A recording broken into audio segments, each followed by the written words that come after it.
that's the table. I think. Oh, table. Oh, Hey! But I nailed it. I was in the window Well and I was done. looking right at it. Oh, we got it so good. Hey, everybody. That was a bit that we decided to do ahead of time Toad's on plan. purpose. Yeah. Welcome. It is Friday night here on Saving Throw, and that means it is time for Wildcards, which is our Savage Worlds Deadlands Reloaded game. And yeah, that's what we're going to be playing tonight because that's what's scheduled. So my name is Jordan Caves-callarman. I am the marshal of these here parts. Did I say that right? Yeah. I don't know. Okay. Could you say it wrong? I'm pretty sure I could. You're the And- marshal. That's true. I'm the marshal of these here parts. You said that. You may I'm Jordan call- Caves-callarman. Damn it. Griffin of Falcon Hollow. Thank you. Hey! For the resub. Griffin, Thank you very much for the resub. X6. Be sure and let Nick know in chat who you would like to give a piece of cursed Spanish gold to at the table. We'll get to that here in a second, but we do have Nick Levy running the con for us. Thank you, Nick. And on that note, let's go around and meet our table. We started here last time, so we're going to start right directly opposite me. And once again, I did not prepare a question, so no, I got it. Oh, thanks, Fire. Firewall, thank you for the resub. Firewall. Thanks Also, for the resub. Firewolf, you are definitely going to want to stick around. Oh. Pew pew. So let's introduce you. Oh, I'm using Give us the nuts and bolts 5-word description of your character, Oh my god. and then tell us what your character's secret vice is. What? Oh. And we'll start by dropping an anvil on Domzo. Hey guys, my name's Dom Zook. I play James Bogue, the gunslinger. James I play Bogue, James the Bogue, the Gunslinger. damn That was 6 words, but I'm going to allow it because he was first. And his secret vice is that he loves the theater. Wow. That is something we had talked about previously. Clearly, not something that you just came up with. Theater of Vice, though. I don't know if It that's is. It is. oh. If you see Oh, so much wait. theater that it financially ruins you, that is a vice. And that is what Well, James Bogue does. Not It to is now mention, canon. The theater is basically professional liars, so... But he also didn't clarify what kind of theater. That's true. Dance hall theater. Oh, what kind Ooh. of dance? Why? What? Hold on. All right. So right next to James Bogue, he is a gunslinger and a theater lover. We've got... Hi, I'm Jordan Pridgeon, and I'm playing Gabriel Pryor, who is a con man who is using the role of a preacher to get in good with people of Coldwater Creek. I use as many words as I want. Wow. He doesn't play by anyone else's rules. Just No. right out the window. And I kind of think my secret vice is like every vice because I'm pretending to be a preacher. But something specifically that he likes but doesn't tell people is I'll say he's got a bit of a sweet tooth Oh, okay. that he never acts on. He gets a little bit of the numsy footsies sometimes as well. Huh? just a bit. There's just a little touch of that. Okay. All So he's right. like, Presley, get some sweets for yourself, and maybe some for me. You gonna finish them root beer barrels, Presley? You got an extra one of those gobstoppers, son. All right. Right next to Gabriel Pryor, he is pretending laugh. to be. We have a... Hi, I'm Meghan Caves, and I play Rosaline Byrne, huckster, escort, knife fighter. You just knife fighter, so you're a knife and also a fighter. High class Yes. is I hyphen. just said escort. Yeah, you did. But you... He's allowing you, since it's a parenthetical, that you could add high class to the beginning of that. Okay, what did I say? Huckster, high class, escort, knife fighter. Pretty good. I did it. Pretty good. Succinct. Yeah, okay, and a vice. Secret vice. You know, to be honest, I was going to say sweets. And well, it's that kinda taken, got- and everyone knows Well, there can be no To be repetition of honest, vices. to be honest, I was gonna say opera, and he said theater, and it felt Oh, too God. Wait, similar. what am I Okay. going to say now? No. Whatever I say, I think is what you Okay, were going great. to say. Yep. Bats, I think, is all that's going to be left. Skeletal bat. That's Secret vice.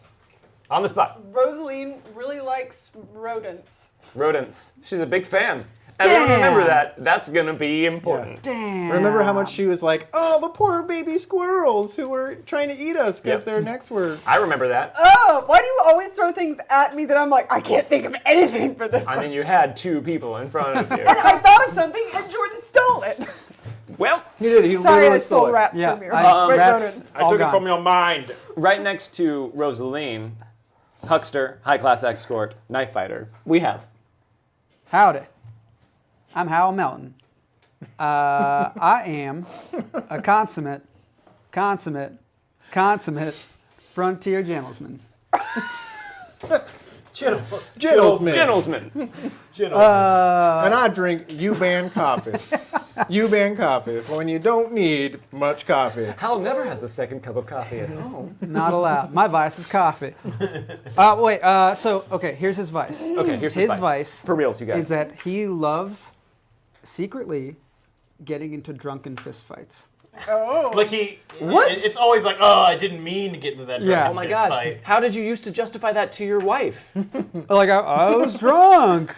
He hit No. me first. You would come. I had to defend my honor. You wouldn't. Yeah. You would admit that you were drunk. You wouldn't be like, "Well, I was baling hay in the dark, and I done fell off the hayloft." Well, that would be a lie. Right. But like that's a much that- bigger lie than what's almost Is that the truth. worse than being inebriated in the presence of a lady?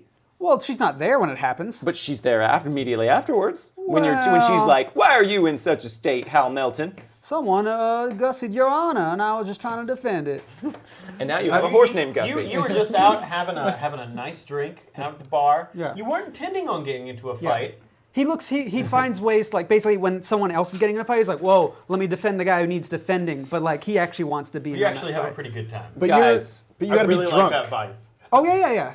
Maybe instead of actually doing the session tonight, we should just continue to talk about this Yeah. stuff. No, this is fascinating. What do you guys think? One more About my question. One more rodent- question. Go around. Vice? No, there's no time. There's no time. All right, so now we have everyone at our table. Wait, what about you? We don't get to ask you a question? Yeah. Yeah, what's I'm your the- vice? No, I'm the marshal around these parts. What's the marshal's vice? Around these here parts.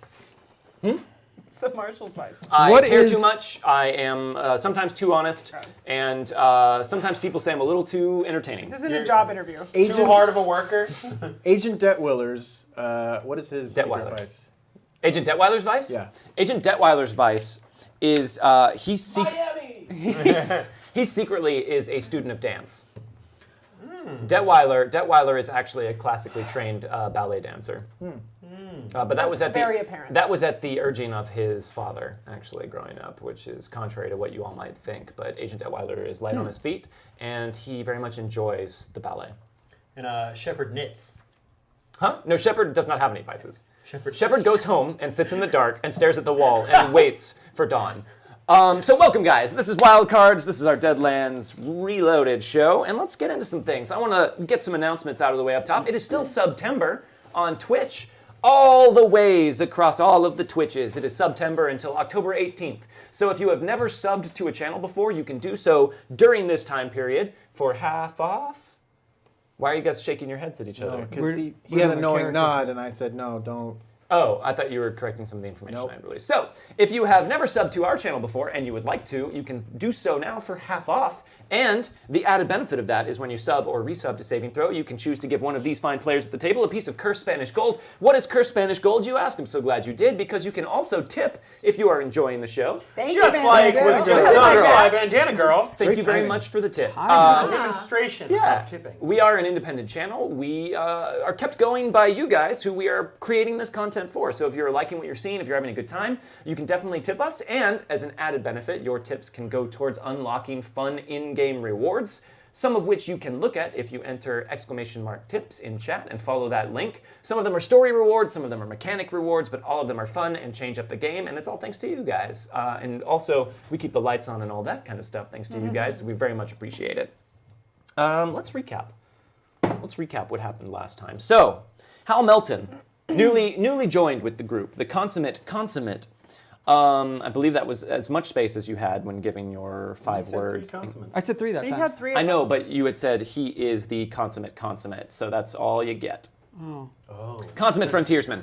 We He get it. is looking for his lost wife and joined up with these guys 2 sessions ago when he was being pursued by some bandits that he had come across in the woods.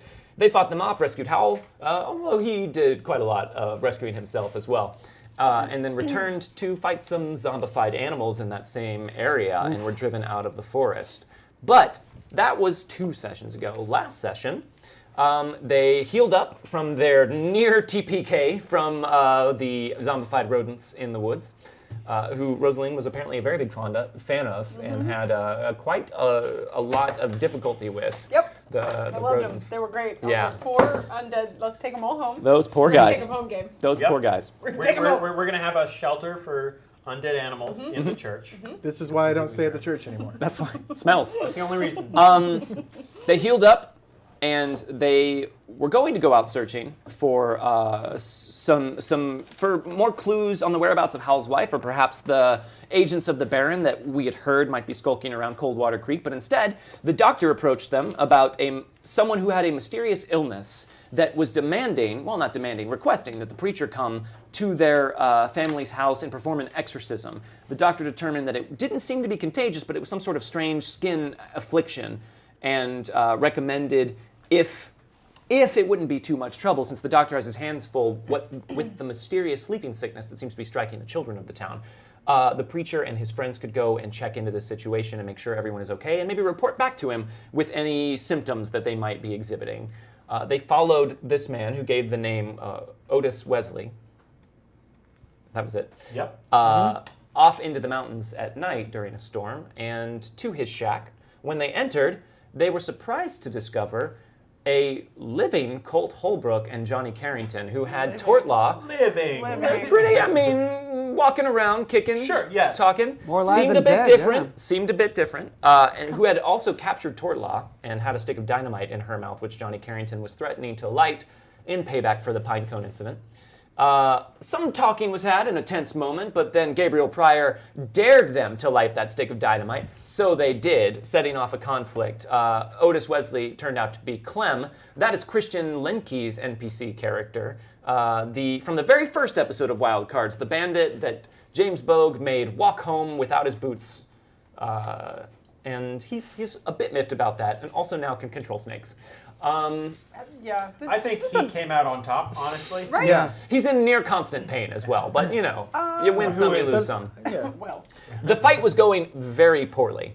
Johnny Carrington and Holbrook both seemed to have some new, strange abilities. Holbrook had the ability to turn completely intangible, and Johnny could grow claws, which was a bit unusual. They didn't seem to be super upset by getting wounded either, which was disconcerting, although Johnny Carrington was put down with a well-timed shotgun blast through the torso by Hal Melton.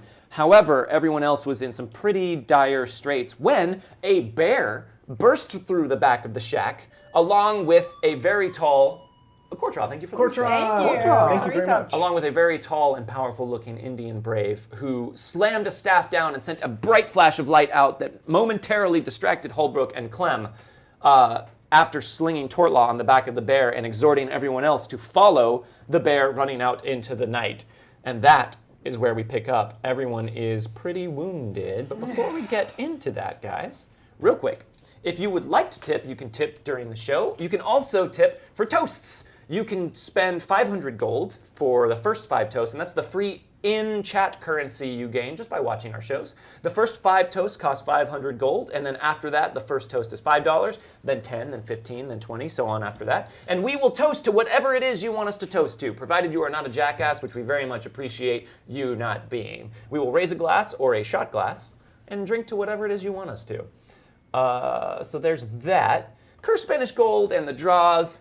I mean, we're probably pretty familiar with that. Most of the descriptions of it are in that tips document. And also, everyone has 1 point of plot armor left over from last session that chat was kind enough to unlock for you guys. Wait, everyone has one of those? No, Well, this is one for the table. Cool, great. Just Anyone wanted can to choose to use it. clarify. Got it. Great. To reduce the severity of a wound by 1 before having to roll for soak or anything like that. In addition to that, Ooh, thanks, Night Night Steve. Steve. Night Thank you. Steve. Thank you. There is the floating cursed Spanish amulet, cursed Spanish medallion. At any point, one of you can choose to metaphorically break that in half. The group will get a lucky break, a very lucky break. Everything will go your way. But at 2 points in the far future, something will go very right for your opponents. Can we have a real amulet to break, please? I really want to do that, but I can't find a breakable amulet, Get a- and I don't want to make Get one. a chocolate coin. I really want to get a Legends of the Hidden Temple medallion. Sure. Oh. Yeah. That would be eBay. amazing. Yeah. We Or a glowing tactile. piece of that awesome rock from Guts, but that's not related. So I think that's all of that stuff, guys. We have a few toasts here. Wow. Let's do some Okay. toasts. Okay. Oh, actually, hold on. First, I have some tasks here. All right, Firewolf would like to choose the player with the cursed Spanish gold randomly. So I'm going to roll a Okay. d4, and we're going to switch it up. You're 1, 2, 3, 4. Wow. 4. James you, Bogue. Firewolf. That is from Firewolf. Griffin would like to give their 6-month anniversary piece of Spanish gold to Gruff. Oh. Thank you, Griffin. So thank you very much, and thank you for subbing for 6 months. Thank you Yeah. kindly. Courtois would like to give their piece of cursed Spanish gold to Gabriel Pryor. All right. Right, deal? Thank you very much, Courtois. And then we got some Ooh, man, Nick, you have formatted this document lovely. That's so nice, guys. This is so nice. Thank you, Nick. All right, everyone raise a glass or a shot glass, because this is our first toast. Shot glass. Here we Okay. go. This All toast right. comes from Siffatrex, Ah. who's also going to want to stick around for this episode. And this is the toast. To Siffatrex, well, the kindest, most generous, and most humble person in chat. To Siffatrex, the kindest, most generous, and most humble person in chat. Set him up, and knock him down, and watch the expressions on these three. Oh, God. How's that vodka Sprite shot? Oh, so good? You guys look like you're The enjoying Sprite didn't help. it. Did that? It helped a little. Did it help a little? Somehow It's made it always, worse. it's always like fine at first, and then like the fumes come out. That's where it gets ya. Oh my God. Yeah. All right. Vodka. We have I like another drinking. toast. I'm a Another cowboy. toast. Raise your glass. I'm a cowboy. From Bandana Girl. Ooh. And the toast is this. Toast to field mice and demon squirrels in the breakfast soup. Toast to field mice and demon squirrels in the breakfast soup. Set them up and knock them down. Thank you, Bandana Girl. And one more from Nightsteed. Ooh. For the poor horses. For the poor horses. Set them up. We should pour knock these them out. down. Those are the horses that you guys left tied up Oh, outside the fuck. cabin that we you. lost our horses that we like. I swear to God, I if lost Dot the is stupid hurt, one. It was blackjack and I'm taking it. No, it out. wasn't blackjack. Yeah, it was. yeah, it was. It was? Yeah, it was. Thank God. No, Not no. cinnamon. Yes, it was. No, it was- Blackjack was the horse that you guys left in the woods. Yeah, Yeah. with, Was- with the squirrels. No. Losing Oh, his horse? right. We came. Yes, we came remember? on. We came on was 3 like horses Buttercup. to. Well, can't we jump on them as we're running behind this bear? If No, you want to it run around went to out the the front back. of the shack to untie them real quick, Yes. and then The horse that they sold us for like double price, rented my us. God. We just lost. I guarantee if can't I talk walk back to to the front of the house, Gussie's gone. There's no way No, Gussie's there's- stuck she would not be There's there. no way Gussie's Won't they done. just follow us? Come on. Dot's smart. Dot probably would have figured out how to untie herself, and then went. Oh, are they going around the back? I I'll would tell follow you. them. Also, I tell you what, this wouldn't have happened with fucking Canary. Canary it would wouldn't have have. just Canary- been like, yeah, Canary would have going blown up home. the whole. you guys you didn't want to rent a mule. You Hey. wanted to rent a horse. the rental horses, you know, I mean, anytime you've ridden horses like that, they just walk home. That's what this Yeah. horse has done. So we're not going to get charged for It's that. not a trail horse. Yeah, It's a this is homing what horse. Let's yes, all it is. saddle up. He does it with me. Look, you guys. You know what? Your I've mom done gets it. this. You don't For get. like ever, You don't get and I anything don't get extra anything. by doing that. Wow. The Point new it guy's out. kind of a suck up. And let's do some fate chips, y'all. Okay. All right, we'll let the new guy draw first. So Hal Melton, you get to draw works. 3 fate chips at the beginning of the game. I can't be new forever. Oh, yes, you can. A 1, You're always going to be newer. a 2, 3. 3. A 3. red, yellow, yellow. That's 2 whites and a red. Why did I say yellow? Rose- vodka. Rose- Say red, Rosaline yellow, gets red, 3. yellow. Just keeping us on our toes. one of each. Ah, the variety Whoa. pack. Fancy. Gabriel American Pryor gets Very 5. Very American. Or 5 for French. Gabriel I'm Pryor. Irish. 2, I'm Irish. 3, 4. Get the best ones. Whoa, You're really bad. You're What'd really you got? bad. White. How did you do? 5 Well, and whites. accents. 5 whites for Gabriel Pryor. Wow. And 3 for James Bogue. What am I bad at? Oh, well, okay, you can just take that. I'll just Fine. take this.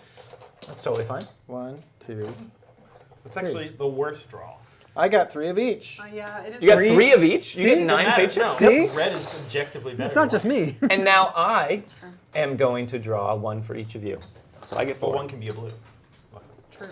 That's good at least. Don't draw one for each of us. I got 2 reds, a white, and a blue. And a yellow. No, Don't forget about the green ones. there are no green ones in here right now, though. Right now? There are green ones? Oh, there are.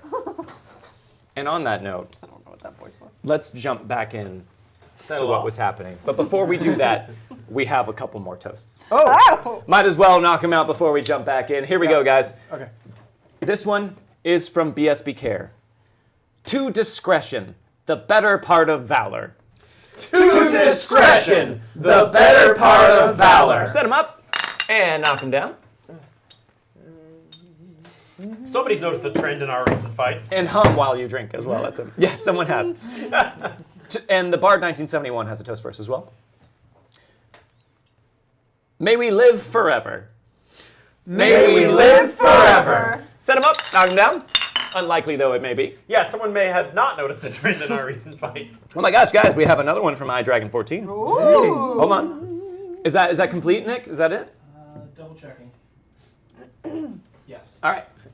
From iDragon 14, we have the toast, rent a horse, save a car. Rent a horse, save a car. Set him up, knock him down. I'm pretty sure I just hit Megan's knuckles with that one. I was just, Heck yeah, you did. Maybe you're right. Yeah, you might have got married. You guys are running outside in the night, in the forest. The only light that you have comes from the moon when it comes out very briefly from behind the storm clouds overhead, and also periodically from flashes of lightning. But it is enough, along with the sound, to keep track of the giant bear that is running ahead of you and leading you further and deeper into the woods and trees away from the shack and the horrors within. Is anything chasing us? Not that you can see, but you don't have really great visibility right now. Basically, you have all just made the decision to put your faith in this bear with a tortlaw slung across its back. But you don't hear anything. When the shack was still in sight, you were seeing flashes of light from within it, but that has faded from view as well as you continue to run or limp, as the case may be. How many wounds does everyone have? two. Two for James Blow. Two. Everyone has two Oh my wounds. God, And I have 2 All fatigue too. And you have all two around. fatigue. Yeah. Who else? Oh, You have two shit. fatigue as I well, don't right? have two fatigue. We had me get hit by the That's right. fatigue, and we realized that. Oh, right. That's right. We realized you had deflection. All right. Just fatigue, yeah. So you guys are having a hard time right now. You're pretty beat up, but you're still trying to keep pace with the bear, who seems to be really hustling. But you notice from time to time will sort of slow and almost look back at you to make sure that you're following before it picks up pace again.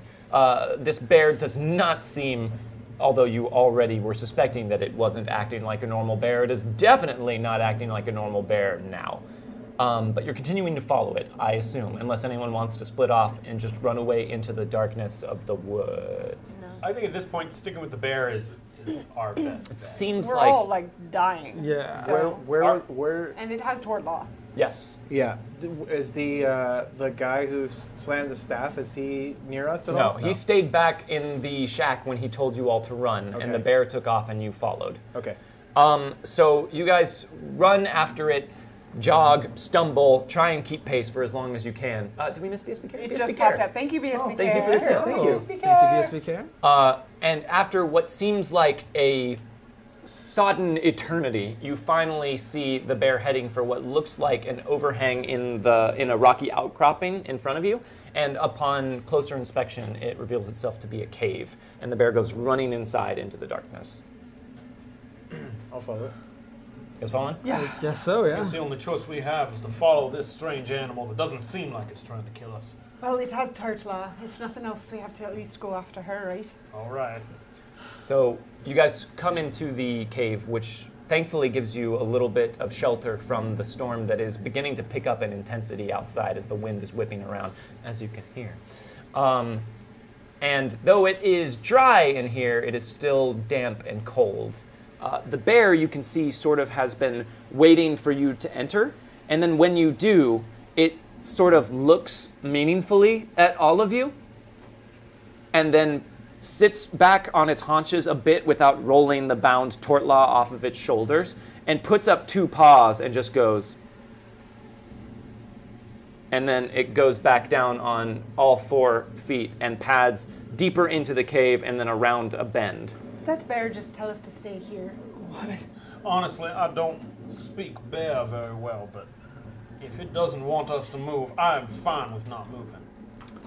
That's not how bears normally behave, though. I mean, I got bit by a snake, so I don't know what is what right now, but Those things hurt like a motherfucker, too. Are we sure that's a bear, not a man in a bear costume? I can't tell. Thank you, DJ Regular. I don't Thank think you, DJ so. Regular. Yes, thank you, DJ Regular.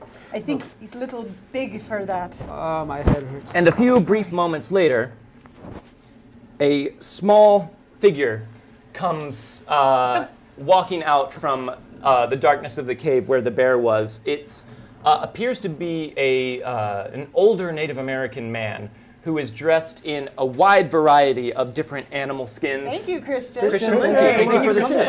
5. A wide variety of different animal skins and has all kinds of strange fetishes and bones and things just hanging off of him in places. And he walks a bit unsteadily and comes in and says, "Hello, I apologize. Our tribe considers it very rude to be observed transforming into an animal or back into a human being.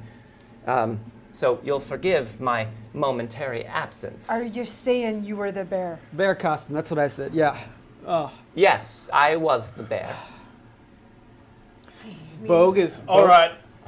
I'll take it. Bogue is literally he's just he's got a bottle of something.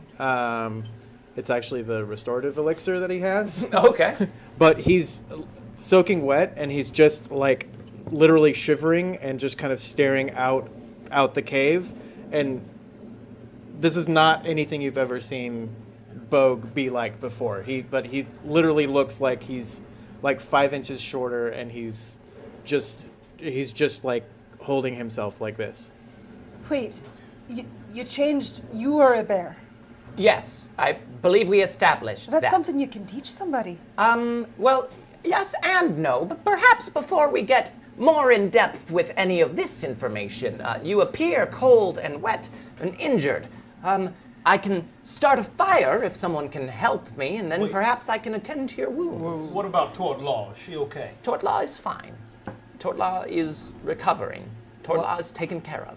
I think we'd like to see her before we decide that. You can, but first, will you help me light a fire? Yeah, of course, yeah. All right, so do any of you have the ability to light a fire? I have matches. I have a shotgun. You have matches? Yes, I do. I also well, have matches, but I am in no shape to start a fire. Sure. Okay.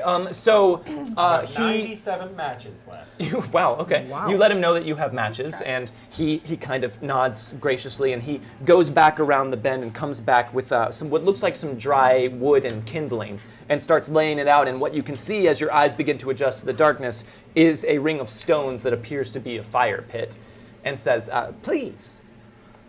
All right. So Gable, just get down and start pulling out the matches and start to try and light a fire. Okay. Uh, Before we continue, we have another toast. okay. Oh, This is from BSB Care. Ooh. Wait, I'll do the toast afterwards. After No, I'll do what? it now. The toast is ice, ice, baby. Ice, Ice, ice, ice, baby. baby. Set them up, knock them down. Because the first story reward tier has been It's funny you unlocked. should say that, Jordan, because I actually have an ice for Jordan.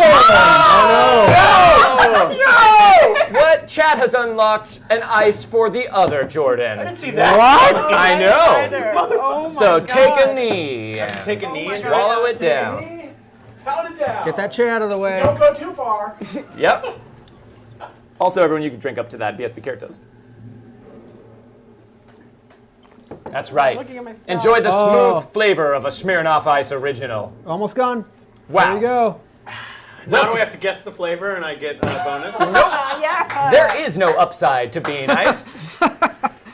Thank you very much for the tip, Bandana Girl, and Wow. thank you very much, Chad, I didn't know you were for walking bringing Nope. Jordan Pridgeon into the most Wait, does dangerous that mean- game. Motherfuckers. Oh, no. Wait. Does that mean just by being here, we're all potentially in this game? I don't know. Does it? Also, All right. Punch you out. a fistful of cursed Spanish gold has been unlocked for the table, You guys don't know thank what you. you Oh, dope. picked up Thank here, you. but Awesome. and we have a draw. Oh. So we will say Ah. 1, 2, 3, 4. We'll keep the same thing from earlier. Damn it. Hey, 4 again. Okay, for whoever James is Bode. on the Oh. highest, like, he aces all the time. That's true. So who wants That's to true. roll? yeah. Draw an official Savage Worlds adventure card and tell us what you got. You Sorry. okay with that? yeah, just Yeah, you're going to a be lot of that. ice. Yeah, that's what happens. The burps are unpleasant. And they keep coming. Hey, oh, thank space you. colonizer. Thank you. It's great to Welcome see you back. back. Long time no see, man. Revelation, you aren't going to believe what I found out. Your hero finds all the information available when doing research or realizes critical information when confronting some obstacle such as a monster's weakness, the answer to a riddle or cipher, etc. That's what No. you need. Yeah. Interesting. Pass that over. Where's my I do wife? some research on my wife, and I find all the information. No handsy-offsies. Okay. Oh, So the fire is now lit, and the man goes down and warms himself for a brief moment. What were you going to say?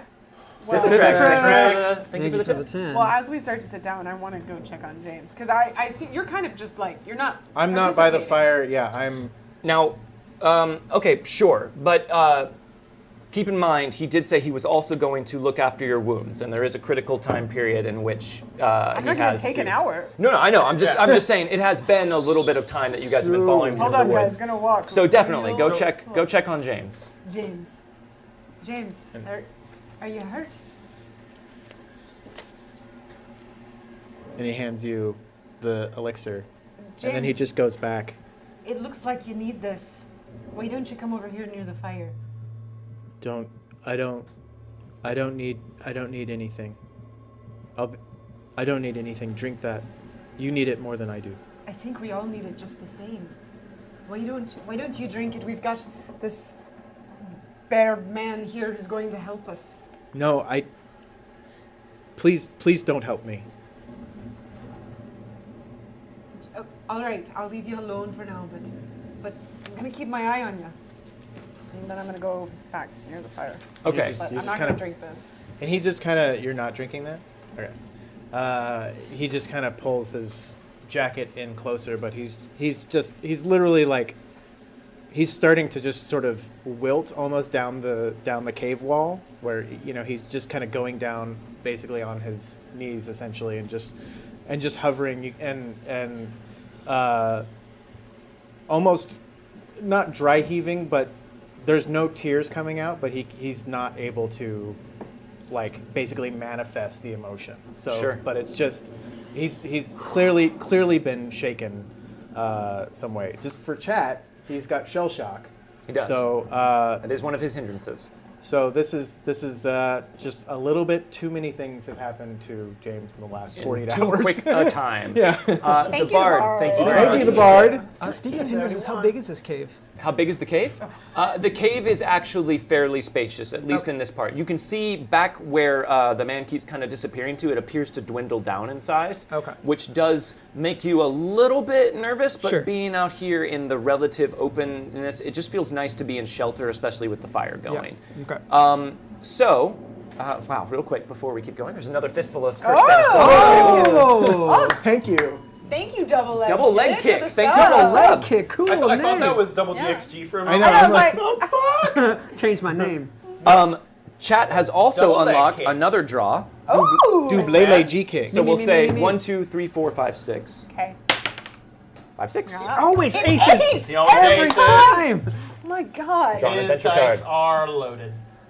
All of my dice can't be loaded. That would be so expensive. Bullseye! Even plate mail has eye slits. Play after damage is rolled to double the total of a successful ranged attack. Pretty good. Wow. That's Pretty good. That is We need to sweet. start trading these things Nope. around. That's it. Oh, Yeah. man. And Chat has unlocked the next story tier, which is Depths of Knowledge, which is definitely More? going to be very helpful. Does that mean we have to all drink Nope. Smirnoff Ice? So the native sits and watches this exchange from the fire. You get the impression that he is very sharp and very shrewd and is seeing and picking up on a lot of things from just observing you. But he waits and does not intrude and waits for you to come back and says, "What is that concoction in the bottle?" I guess I would know, right? Yes, yeah, it's very clearly labeled. Well, it's a sort of restorative elixir. Oh, of course. I'm sorry. I wanted to make sure that there was light and warmth so you would feel comfortable. But of course, you're wounded. I can help with that. There's no need for this. No. And if I may, I am a healer for my tribe. I can attend to your wounds. Well, we would be very grateful if you could. Okay. So we'll say he goes over to Howl first, and anyone who is paying attention notices that he begins to chant to himself and do some motions with his hands that are very similar to what you've seen Tortlaw do when she is practicing her healing. But he seems much more confident and much more practiced and deft with it. And as you watch, as he sits over Howl, I guess I should roll for this. Can you use your aces now, please? Yeah, use aces when it helps us. Oh, thank you, Bandana Girl. Bandana Girl, thank you. Bandana Girl, thank you. You watch as all of Howl's wounds begin to close themselves up and knit themselves together until his skin is completely unharmed and unblemished. Do you feel better? Yeah, I guess I wasn't that hurt in the first place. Just rest here for a moment. That was amazing. And in turn, he comes to each of you. Rosaline next. Come on. I'll use a piece of cursed Spanish gold. Hey. It's the least I can do, guys. There we go. There it is. There's your ace. Yeah. Thank you for the ace. And does the same sort of motions. It just takes him maybe about a minute and a half total. But sitting there, you feel this warmth kind of suffuse your body, and your wounds close up as well. I felt this from Tartla before, but you do it so well. Well, I've had much more practice. Can you teach people how to do this? Yes and no. And then he comes to you, Gabriel. And he puts his hands over you and begins to do his chanting, and then he stops for a moment and kind of looks up at you and sort of stares searchingly into your face, and then continues to do what it is that he's doing. There's an ace on there. Yep. Ace. And you feel all of your wounds close up as well. You're feeling better. I will never get tired of that feeling. Right. He kind of lingers on you for a moment longer, and then he very gingerly approaches James. If you will permit me, young man, I cannot do much to ease your mind, but I can at least heal your body.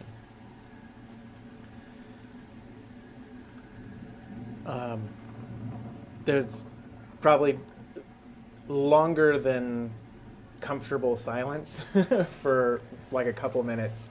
He waits patiently. Bogue just kind of goes almost into a fetal position and is just like, do whatever you need to. He goes down and begins to chant and move his hands over you as well. I'll use a piece of cursed Spanish gold. Wow. Yay. Yay. Wow. All right. And Almost an ace. you feel you all had 2 wounds, right? Yeah. You feel your wounds close up as well. In addition, as he's there, after the warmth begins to subside, he sort of says in a Soto voice to you, "You're of no use to your friends like this. At least come over to the fire and get warm. All we need to do is talk and wait. You're safe here, at least for the time being.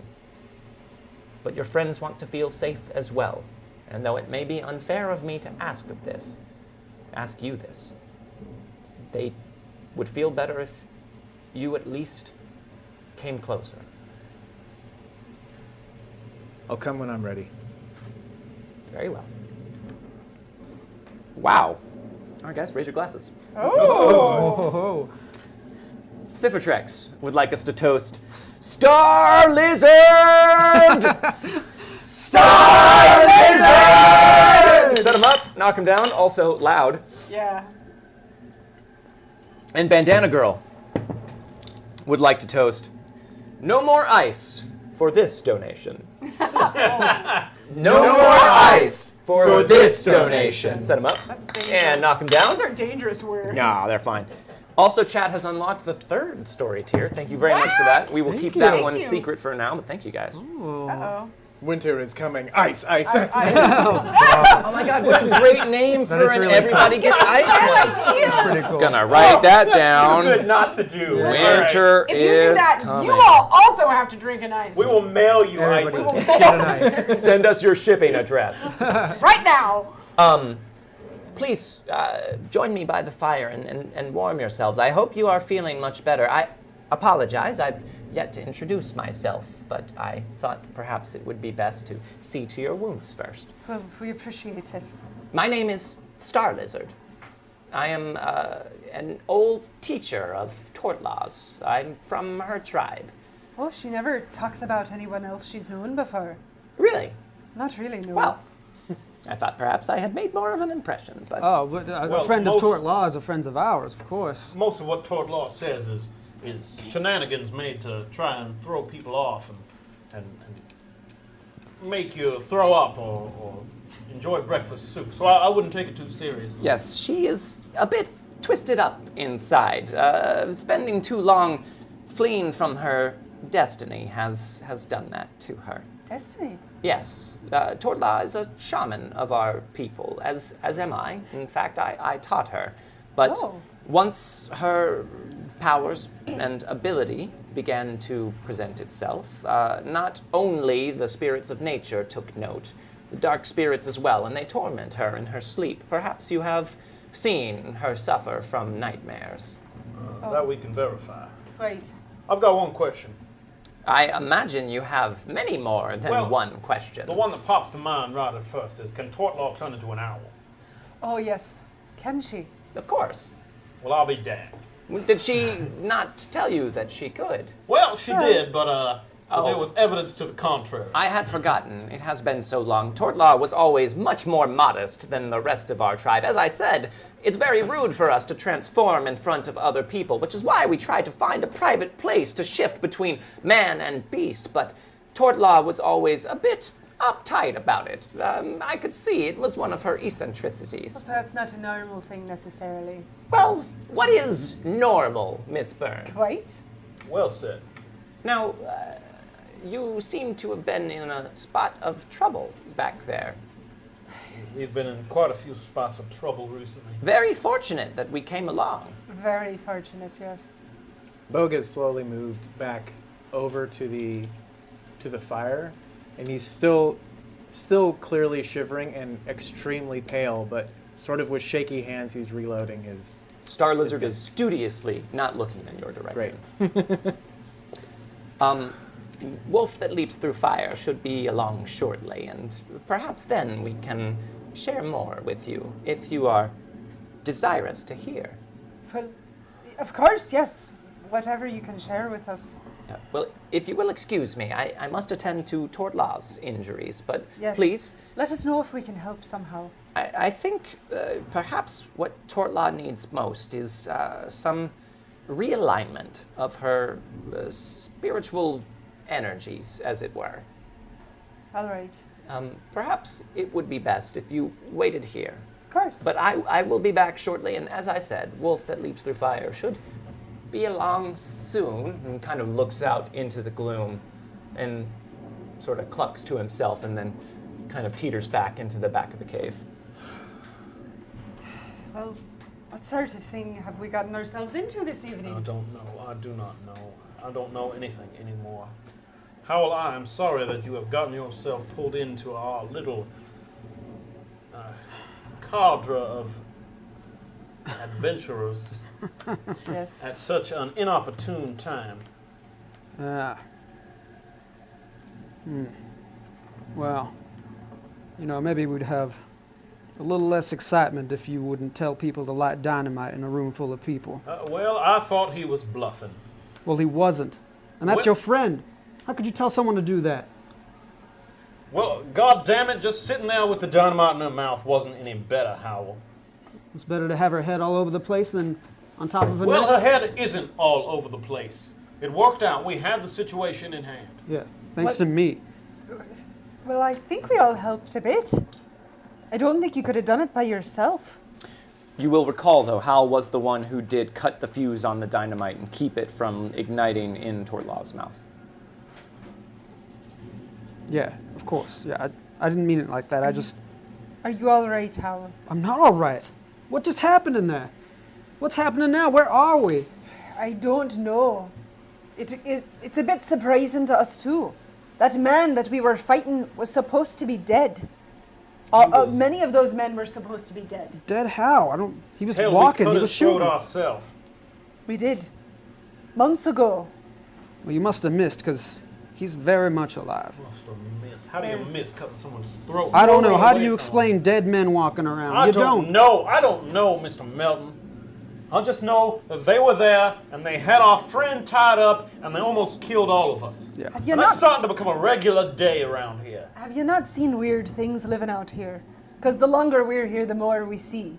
I can't believe that you haven't. Hal, you probably have, out on your ranch, experienced, heard, thought you saw one or two strange things, but nothing that was so pressing or present that you weren't able to explain it away as a trick of the light or sound or the darkness.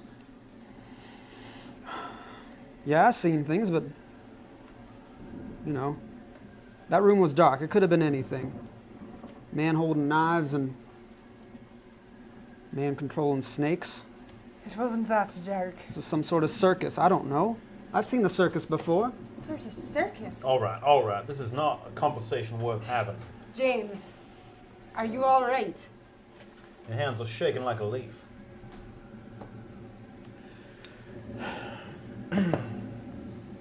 I think it's high time when we get back to Coldwater that you leave town.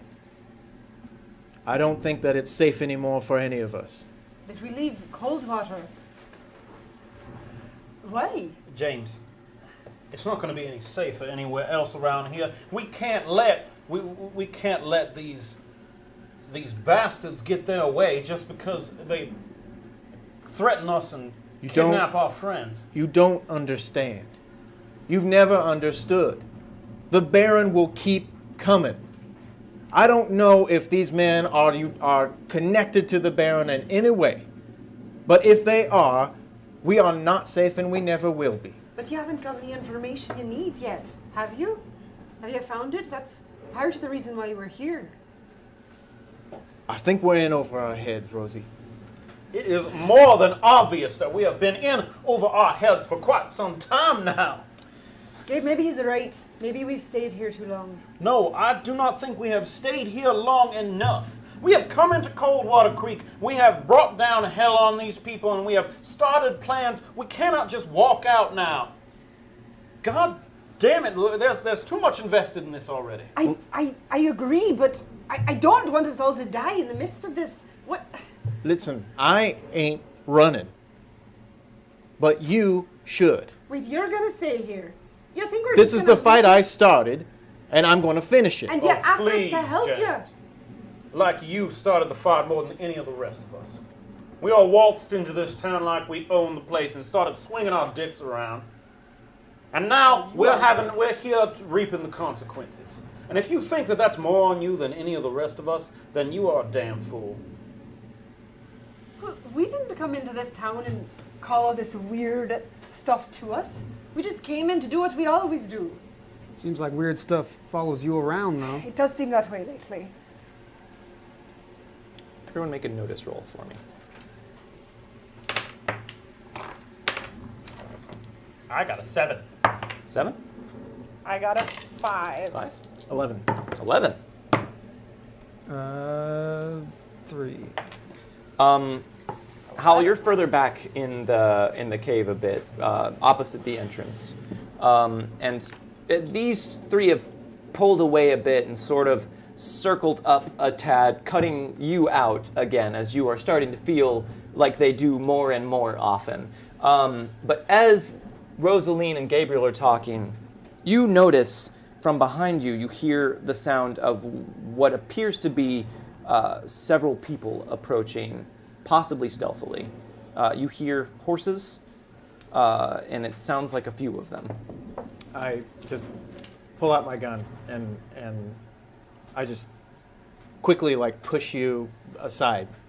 Both of you if I can. But. And after he does that, a moment or so later, you can also hear the sound of people approaching. Sounds like someone's coming. What? Should we put out the fire? Someone's coming. Do you think they followed us? No. If they're this close already, then no, we're here. Let's just get you ready. All right. No need for that. you hear from out in the darkness. And then walking up into the light comes the very tall native man that burst into the shack to save you all earlier. And he is walking in front of 3 horses who he has by the Oh, reins. thank God you got our horses. Jesus. Thank you. I thought these belonged to you. They did. Actually, one of them doesn't, which is much more of a problem. Great. Well, they're safe now. And he brings them into the cave, and finally getting a chance to get a look at him. You had the impression that he was very large and strong when he burst into the shack. He stands at 6'2" and is very solidly built. And despite the cold and the wind, he's not wearing a shirt, merely what appear to be hide pants. And he has looped at his belt twin tomahawks. And doesn't appear to be wearing much else other than that, although he does have the staff that he used earlier kind of slung across his back. The horses, is there room for them in here with you as well? Do you object? No. Bring It's them not on. my cave. I don't know what the rules are. I'll go straight up to Dot, and I will take Dot, and that's my solace right now. She So, kind of nuzzles you as you approach. You and Dot have a Yeah. close relationship. Sir, I believe it is not too much to say that we owe you a debt of gratitude. Well, you are very welcome. do I know him at all? Have I ever met? I've never met him. Okay. No, it's possible that to you of all people, Tortlaw had spoken of some of the people in her tribe, possibly back when you two were first getting to know each other and she was teaching you to track. Right. But you have never met either one of these people. Okay. So he brings the horses in. You have Dot. He brings in your horse and kind of like holds the reins up and looks at you and then just sort of loops it over like a rock in the wall. And Gussie has turned around and is trying to walk yeah. back out of the cave. You better catch her. Yeah, she's a runner. She's not really responding to me. No. You know what? Let me go take care of that. All right, so you go grab Gussie and kind of just turn her around and pull her back into the cave and tie her off as well. Where is Star Lizard? He went back into the cave to take care of Tarchla. I see. Forgive me. I'm going to let him know that I made it back. Of course. And he walks back into the darkness as well. I don't know. I guess we just have to wait for them. I feel stupid that we walked into that. We should have been more careful, I suppose. I'm done waiting, I think. Are you gonna go? Yeah, I start walking back to where I tied up Gussie and start untying. Where are you gonna go? I'm going back to get some answers. How? They must know where she is. It's raining. It's the middle of the night. I'm not losing this trail. I'm not losing it again. We're not. The trail is lost. We'll find it again, but if you go back, you're going to get killed. There That's is not going to no- be any helpful. There is no we, okay? There is nothing like that no more. Look, I don't care whether there's a we or anything else, but you are wandering off into the dark in the rain with a horse that has been traveling all night. I'll find another roof to stay under. I always do. Fine. You think this is going to help you find your wife? Well, me sitting in this cave and you three splitting secrets over there ain't gonna help me. Let the dimwit go off into the night if that's what he wants. I beg to differ, Hal Melton. The answers you seek are going to be found here. And Star Lizard comes walking back out into the fire. He now has the staff and seems to be walking a bit more steadily as he comes in. And not far behind him is the tall native man as well. Is Tarchla all right? She is. She requires rest and more of my attention as well. But Wolf that leaps through fire tells me that he has evaded your attackers for the time being. Did they try and follow? Of course. How many? 2. Should there be more? You just never know these days. No, that does seem to be the case. I have a proposition for the 4 of you. And yes, even you, Hal Melton. You have become a part of this as well. The wind whispers your name just as surely as the rest of you. That sounds like something Tarchla has said before. That's true. That's because I told it to her. Well, sounds like Bosch nonsense to me. Does it? Yeah? Well, I mean, I'm sorry if that's the way of your people. I don't mean any offense, but it doesn't mean anything to me. Oh, I take no offense, Hal Melton. I know what sort of man you are. I know what sort of people you all are. But I do have some of the answers that you've been looking for. If you choose to hear them. What happens if we choose to hear them? Well, if you choose to hear them, and he kind of leans forward on his staff and kind of looks up at each of you in turn, then you will have a choice to make. But if you choose not to hear them, well, that is itself a choice as well that you would have made, and then you would have the choice to stay and not listen, or leave and also not listen, which would be easier than staying and not listening, as people will be talking near you, and it's hard to get away from sound in this cave. All right. All right, that got rather complicated. It did get a bit complicated. Choices are very rarely easy. But you're given this information for free. Of course. All In as right. much as information can ever be given for free, Miss Byrne. As I said, once you hear the information, you will have a choice to make, and perhaps a burden to bear. All But right. that will be entirely your choice. Well, if it's our choice, then why don't you go ahead and tell us then? Very well. Words are words, I'm game. Now, I could just tell you, but I find it helpful in instances such as these to show you, which I can do.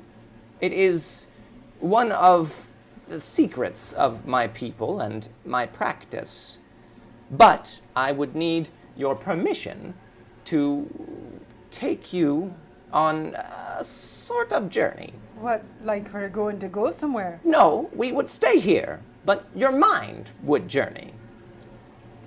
Oh. We're going to do some of your mind-altering drugs and travel to a magical land where we will find our spirit animals. Just so, Gabriel Pryor, just so. Well, how do we know it's safe? Oh, well, it isn't.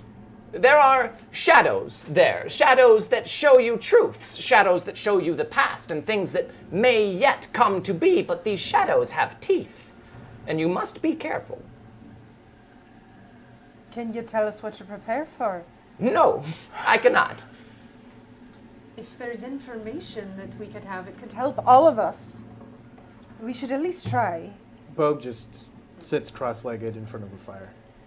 All right. Pass me whatever it is I have to smoke or ingest, and let's get this spirit journey going. Nothing so crude, Gabriel Pryor, just something to be added to the fire, to be added to the air around us. I'm ready. And you, Hal Melton? There's still a chance to walk out into the forest so that you can search by yourself for your missing wife. That's quite enough, Mr. Pryor. This is his decision to make.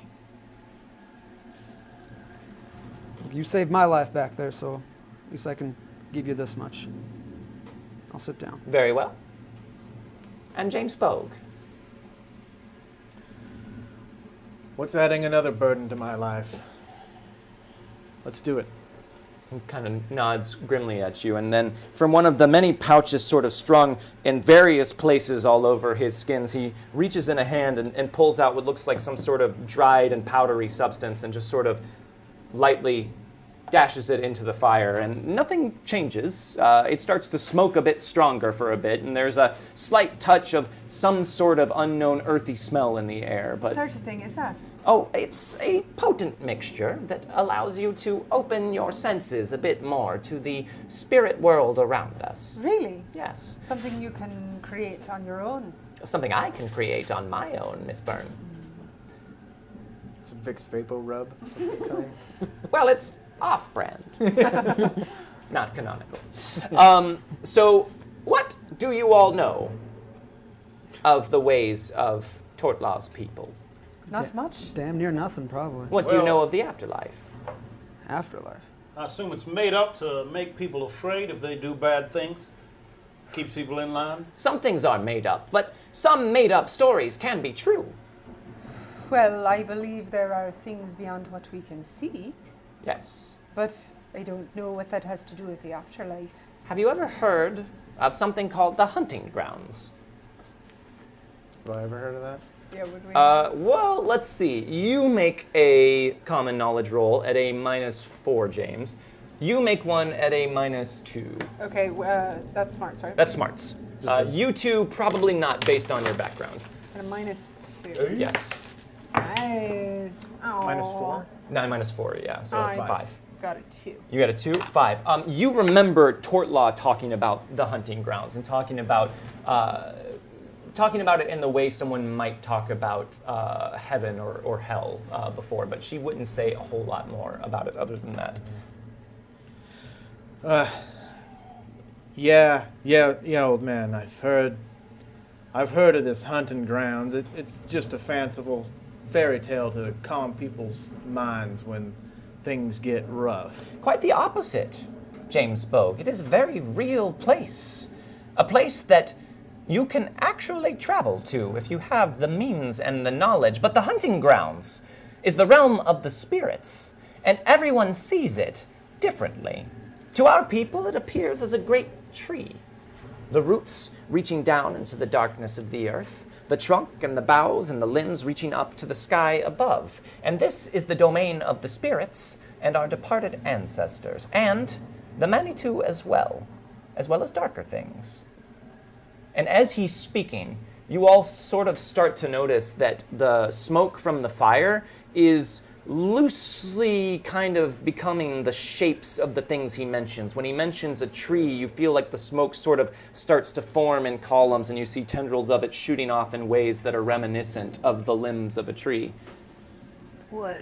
Now, souls of people who did good things in life ascend the tree, up the boughs, and up to the heavens to live with the spirits. But the roots of the tree are the domain of dark things. And below the roots of the tree are the Deadlands. And the Deadlands go off in all directions, limitless, dark, torturous place. And that is where the things even worse than the Manitou live. And as he says this, you start to feel the light in the cave sort of dims a bit, and things start to feel darker, and the fire seems to kind of dim. Do you still wish to continue? I'm sorry. You keep mentioning Manitou.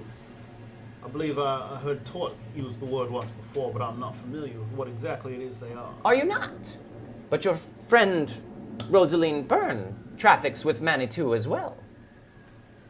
Rose has her jokers and her cards, but I've never heard him referred to as Manitou. Right. Jokers is what your people call them, but their real name is Manitou. They are all the same, dark spirits that delight in the torment and trickery that they wreak upon humanity, that feed upon the fear that people give off. You know them. Bit. Oh, don't be coy. Star Lizard can tell. What all can you tell? Well, I can tell you this. And he looks like he's about to begin launching into something, but you hear Tort from the back kind of like cry out softly, and he stops and kind of looks back. And then he looks up to Wolf that Leaps Through Fire and says, "Perhaps it would be better if you took over the telling from here. It sounds as though Tort Law needs more of my attention." And Wolf that Leaps Through Fire just sort of nods at him, and Star Lizard smiles at all of you and just sort of walks off and disappears into the darkness much quicker than he did before. You notice the cave is getting much darker. And also the sounds from outside seem to be fading away as well. And soon Star Lizard is gone, and Wolf that Leaps Through Fire kind of comes and stands in front of the embers of the fire and says, "So you know now of the hunting grounds. But now I can tell you of the way things were before. Star Lizard and I have been journeying far for quite some time and trying to learn as much as we can about what has gone wrong in the world. And we have learned things. We have learned many things. And we can share those things with you. In fact, they've learned quite a lot because Chat has unlocked depths of knowledge, which allows these two to share more than they otherwise would have been able to know with the posse. So thank you very much for that, Chat. Long ago, the spirit world and our world were much closer. The spirits of nature and the spirits of darkness walked with man and aided or harmed him as they saw fit. The spirits of darkness would birth strange creatures into the land. Off the fear that humans gave off, they would create strange abominations from their nightmares and dreams and set them loose on humanity.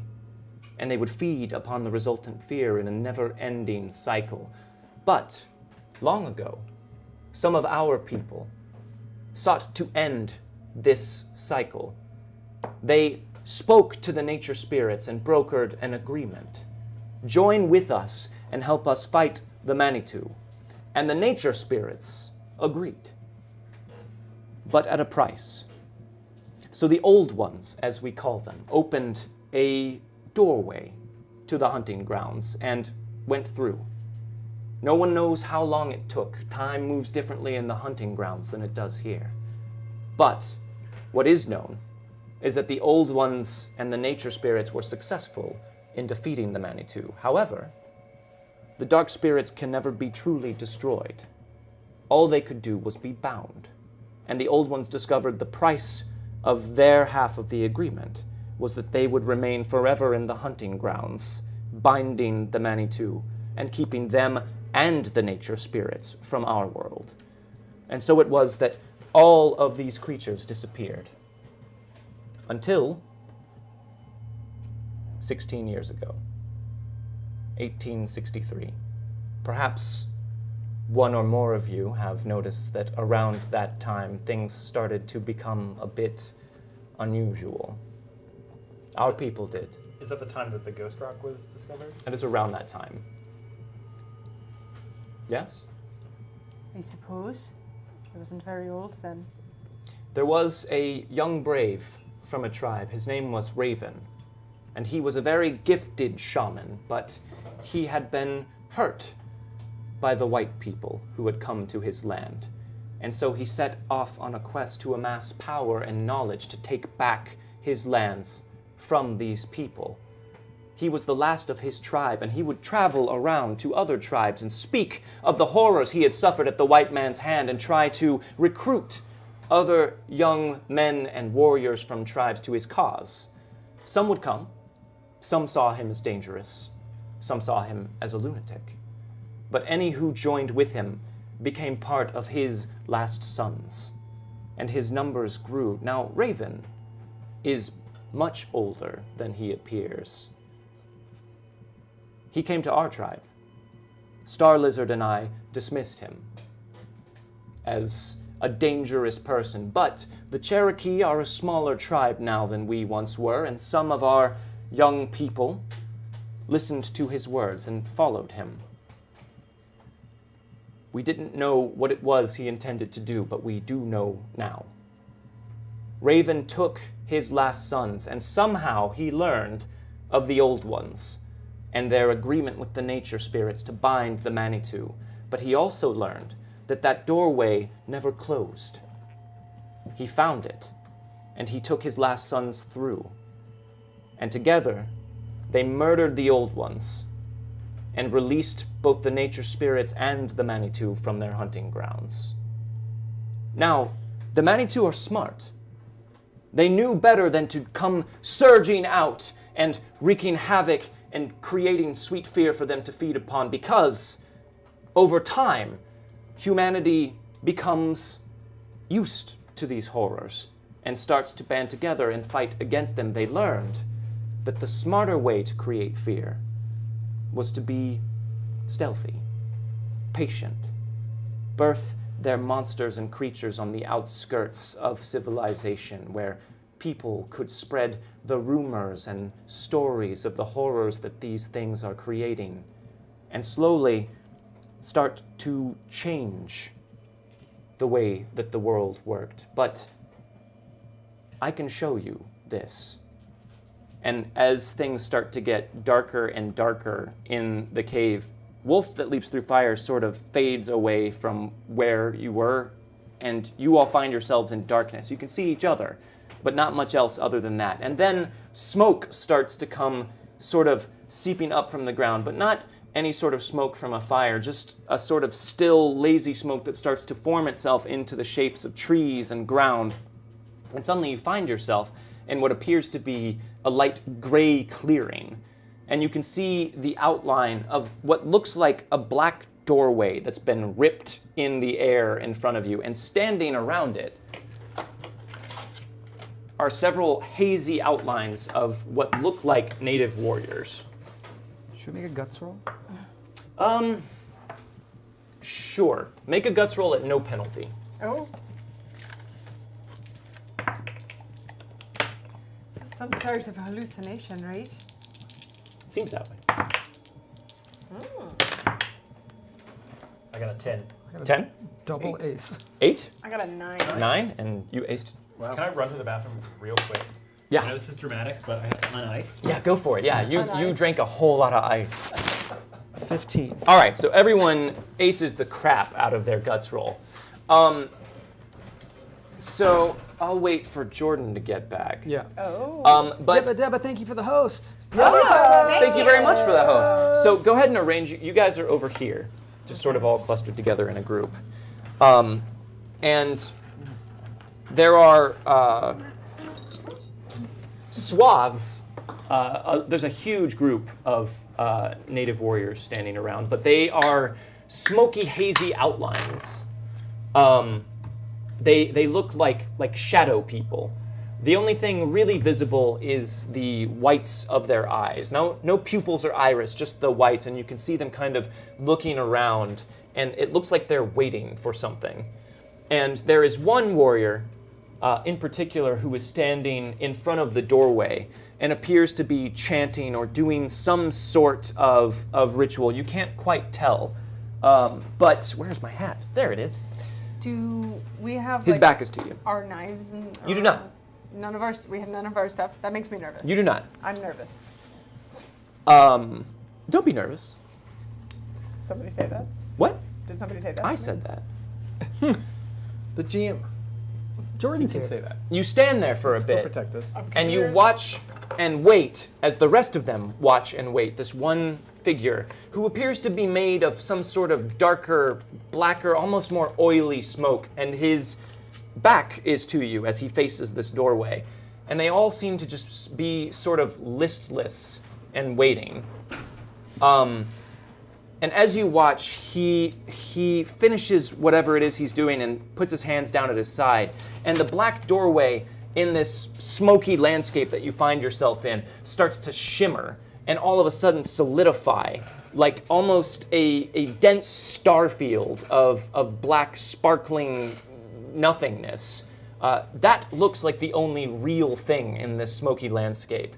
And the figure in front of it turns to go through, but then stops and looks back over his shoulder directly at where the four of you are standing. And you can see that rather than the solid white like the rest of these natives have for their eyes, his burn like red embers in the sockets of his smoky head. And you feel them burning into each of you. And he just raises a hand and points at all of you, and then turns and walks through the doorway. A lot of his native warriors follow him, but a few of them stop and turn back and face all of you. And they hold out their hand, and as you watch, smoky tomahawks and knives kind of appear in their hands, and they start approaching you menacingly. We are in a combat. So, let's draw some initiative cards. James Pogue, 10 of clubs. Yeah, I'll take it. Gabriel Pryor, 7 of spades. 7 of spades. Joker. Rosaline, Joker. King of clubs. Okay, I'll take a king. 7 of clubs. Did anybody end up getting a joker last time? He did. I did. Yeah, he just that did. one. None of us. And the natives Damn got Ooh. a King of Hearts. So they're going to go first. Sorry, guys. That was just the cards. That's what happens. All right. We didn't trust in the heart of the cards. You guys didn't. So you guys, real quick before we jump into this, you don't have to be like all clustered together Oh, yeah, that we do. closely We're if like- you want.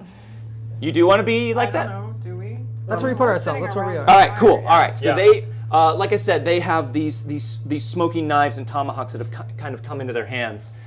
They're going to move in on you guys. 1, 2, To One, like shake two, hands. I thought some of them walked in that portal. 4, 5, 6. Right? Some of them did. There were way more than these guys. Inaccurate You think simulation. he only had 8 people with him? Come Yes, maybe, yeah, kind This is the of. This is how Kobayashi many, Maru. this is how many Indian miniatures you have, right? on. No, I have more than this. Oh, okay. I have so many more, thanks to Arc Knight and their flat plastic miniatures. Yay! He will go to here. I'm feeling a bit surrounded. He will go to here. Well, I mean, you guys clustered up.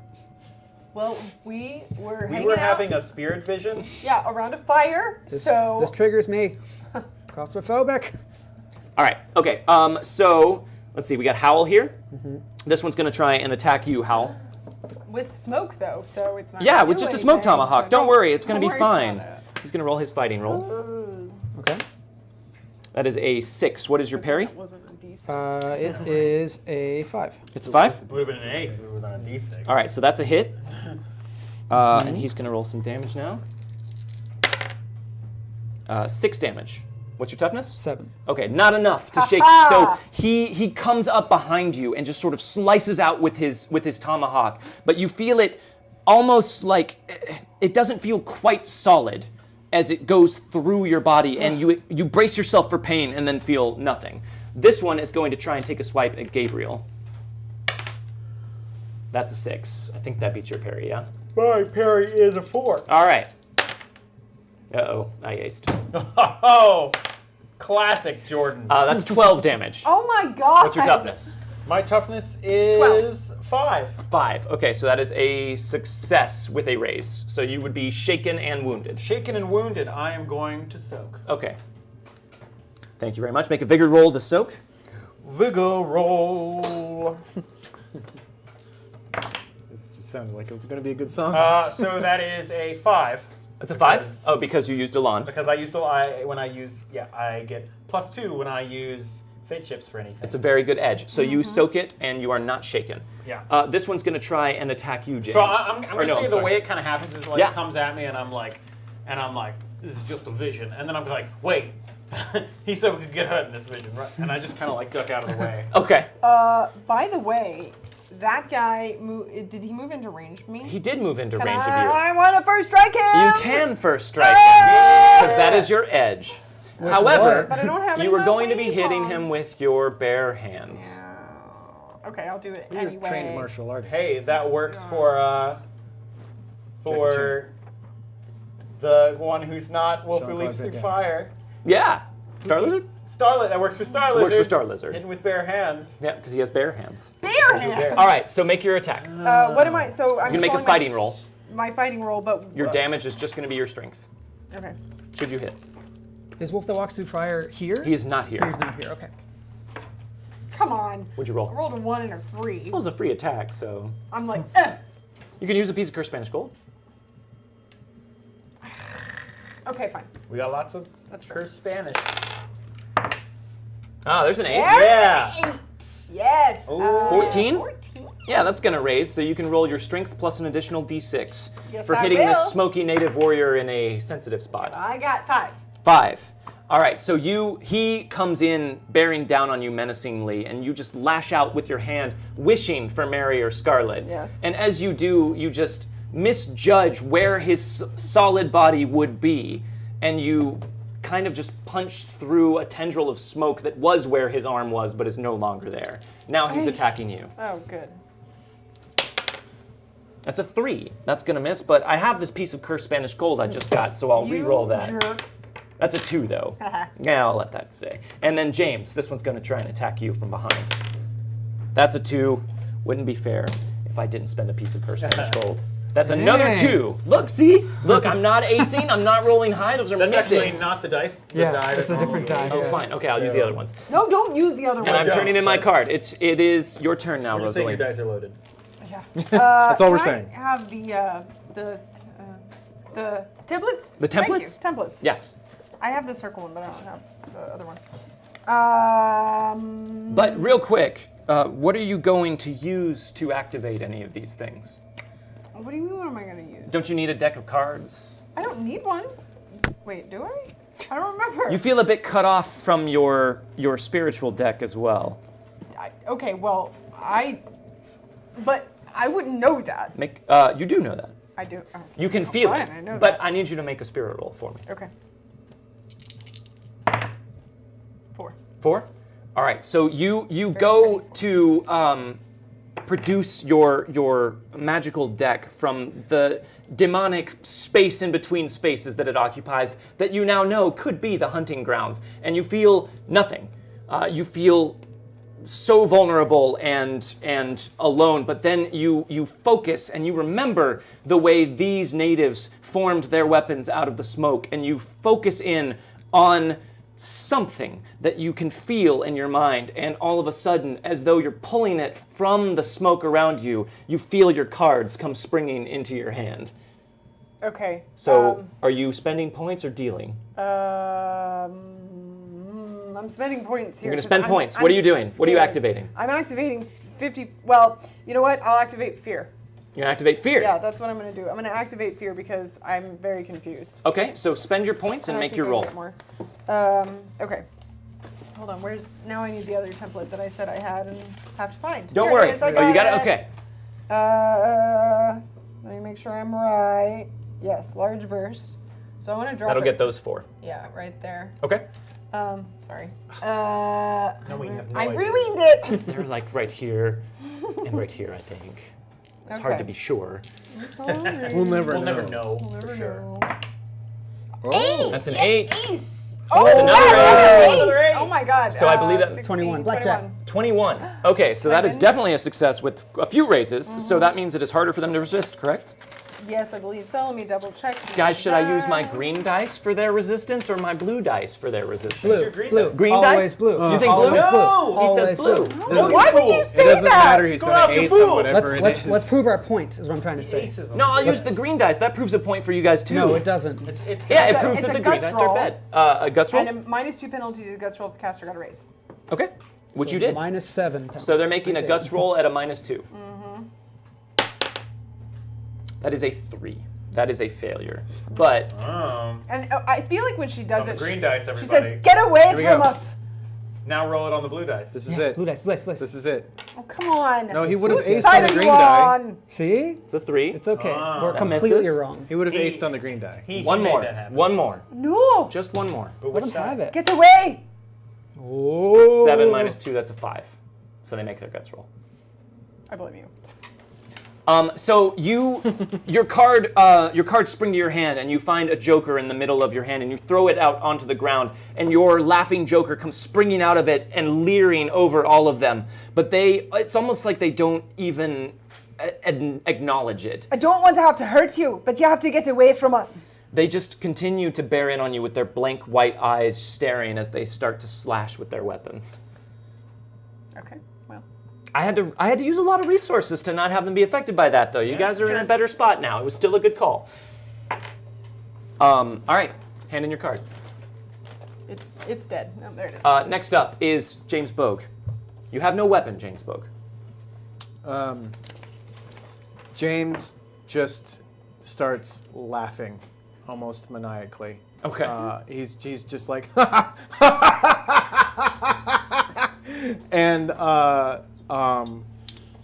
he sees what happened with Rosaline and pulling the cards from thin air, and he's just like, fuck it, and he just like goes like this, but like he's got his gun, and Okay. he just is.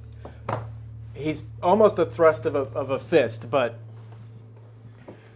Hail Mary, he's seeing if he can manifest a gun. Make a spirit roll.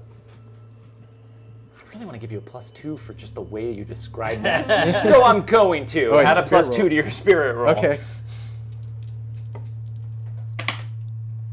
4. Wow. And as you do, it's like it springs forth from nothingness, but was always there and ready in your hand. Your gun comes leaping out. Where are you firing? One right in front of me. The one right in front of you. Yeah. All right. Make your shot.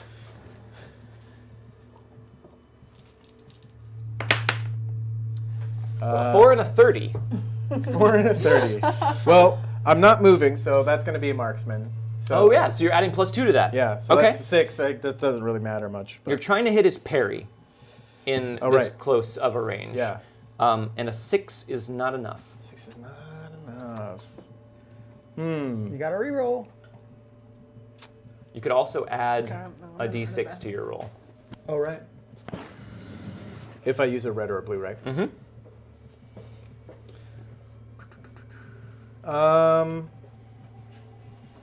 Do it, do it, do it. All right. Red fade chip? Sure, I get to keep this one if you use it to add a d6. I know. All right, I know. I'm gonna put that right there in my line in front of my screen. So I was at 6, and this is adding. You're at 6, you're adding a d6. 8. 8, that hits. Okay. Roll damage. Cool. I will. Fine, do it. 5 and 6, that aces. So 13, 13. 14. Okay, so just laughing maniacally and just shooting your hand out, your gun just leaps into your hand, and you train it right into the face of the native warrior in front of you, and you just blast him. Just pull back the trigger and just boom. Point range, or point blank range, and his head just disperses, and then so does the rest of his body. It just melts away into the smoky landscape around you. Yeah, he's still just absolutely, like, the one thing that you guys notice is that his gun hand is 100% steady, like nothing is shaking, but the rest of him is just complete, like, shivering almost, and he's laughing so much, and he just kind of swivels around to aim at the next guy. All right. That's just what. Everything is shaky, including his sanity, but not his Yeah. gun hand. Hand in your card. All right. Next up is Gabriel Pryor, Spades Before Clubs. Gabe is just like, Bros before hoes. we could have done this without taking drugs. I guess has he noticed everyone else like manifesting? I don't know. Stuff? Has he? I think he probably has. I mean, it would be right? hard to miss the Joker that Rosaline had come springing out, and you definitely heard the blast of James with his gun. And my laughing. And his laughing. That's hard to miss as well. So he's just gonna be like, all right, gun. Make a spirit roll. I will not give you a +2 for that one. I know. I wish I could. But I got an 8. Is that out of 10? Yes, it is. Oh, wow. Because we discussed earlier. Yes, you did. You for your I upped my spirit. So you hold out your hand, you go, gun, and the word just pops into your hand. That'll do. Boom. All right, your little derringer goes firing out, so you're firing at the one right in front of you. Yep. All right. For a second, I thought he meant like the word. The word gun? Yeah, that's what I thought. Word, And then he goes, I'm like, bang! well, I fucked up. Should have been more specific. All right, I make your think that's shooting roll. on me, honestly. Right, shooting is a... It's a 1 and a 2. That's. Wait, which one of those is your wild die? This is my wild Okay, die. that's good. That's good. Yes. Otherwise, Howl or Rosaline might be feeling that. I'm about, it pops in my hand, I'm about to fire it, and then I'm like, oh, let's take a moment to think about this. Yeah. And, blah! Elon, Use a line to re-roll. can we make this look fancier? The gun comes out, and I go, and like flip it in my hand once, and I'm like... Yeah, that worked. You aced. Yes. I do better. Nice. All right, so that is that's a 13. 13. That's a hit with a raise. So roll your damage and add an extra d6 to it. So that is 2d6. Plus And could I get another d6? I don't think he gets a +1 for the Derringer. I think it's just Oh, 2d6. Derringer. Oh, Yeah, it's not it's your Derringer. Oh, This it's is the word. This is the This word. is the word. It's my baby. Is Derringer's 5, name the word? 6, 7, 8, 9, 10, 11, 12. 12. All right. Maybe it was the fancy flourish, or maybe it's just your belief in the word. But you fire at the native warrior right in front of you, and he goes just blowing back, and like he's caught in a strong gust of wind and just disperses into nothingness as well. I blow some smoke off of the already smoky fake weapon. Good job, darling. It's hard to tell if it's bits of him or if it's gun smoke. Oh, Hand in your card. maybe a little bit of both. Hal Melton. Okay, so when they started approaching us, Hal was like, all right, he rolls up his sleeve, this is my kind of fight. And then he turns around to see Rosaline make a deck of cards appear out of thin air and then make a jester appear from it to scare them. He's like, oh. Maybe this And then- isn't. Not just a normal jester, by the way. Like, think Okay. of like demon Halloween store jester. Okay. That's what we got going. But like a giant sort of like Sure. overbearing, Scary. cackling one. Real scary. And then Bogue literally produces a gun out of thin air and starts shooting. And While he's like, laughing maniacally. oh. And then he's like, well, I can't, and then he just makes a gun out. Gun! Oh. Oh, right, yeah. Indian spirits, yeah, you could just, yeah, hatchet. Make a spirit roll, Hal. Now, Do you believe that this is going to work? No, not really. Make your spirit roll at a -2. Absolutely not. Make it at a -2. You're supposed to say yes. If someone asks you if you believe something will work, you say yes. I do believe Doubting in fairies. Thomas. Doubting Thomas. I do. Way to play that hindrance. Yeah. You know what? In this specific situation in which everyone else got to do something cool, have a fate chip, Hal Melton. Yeah! For playing that Thomas. hindrance. I don't often hand these out because of the cursed Spanish gold, but you were a big boy and took your lumps. I took my lumps. There we go. Thank you. So you say hatchet, Lumping good. and just as you expected, nothing happens. I'm just looking at my hand, and I look at the Indian in front of me. I'm like, all right, just punch him. Punch in him. the All face. right, you're gonna punch this one right behind you here. Yeah, you're just kind of like, this makes more sense to me, honestly. Who needs a hatchet? Make Yeah. a fighting roll, Hal Melton, consummate Great. frontiersman. Hal's right hand is called hatchet. And now we know. Now you wish you were drunk. Oh. Yeah. Oh, you aced. Ooh. An 8. So 8, yes. Right? Yeah. I don't have the 5, right? An 8 is enough to beat their parry. Excellent. So roll damage, which is just going to be your strength. Damage is strength Yeah. plus wild die, right? Not for damage. Not for no damage. wild die for damage. Just straight up your strength. 6. That almost aced though. Oh, yeah, almost.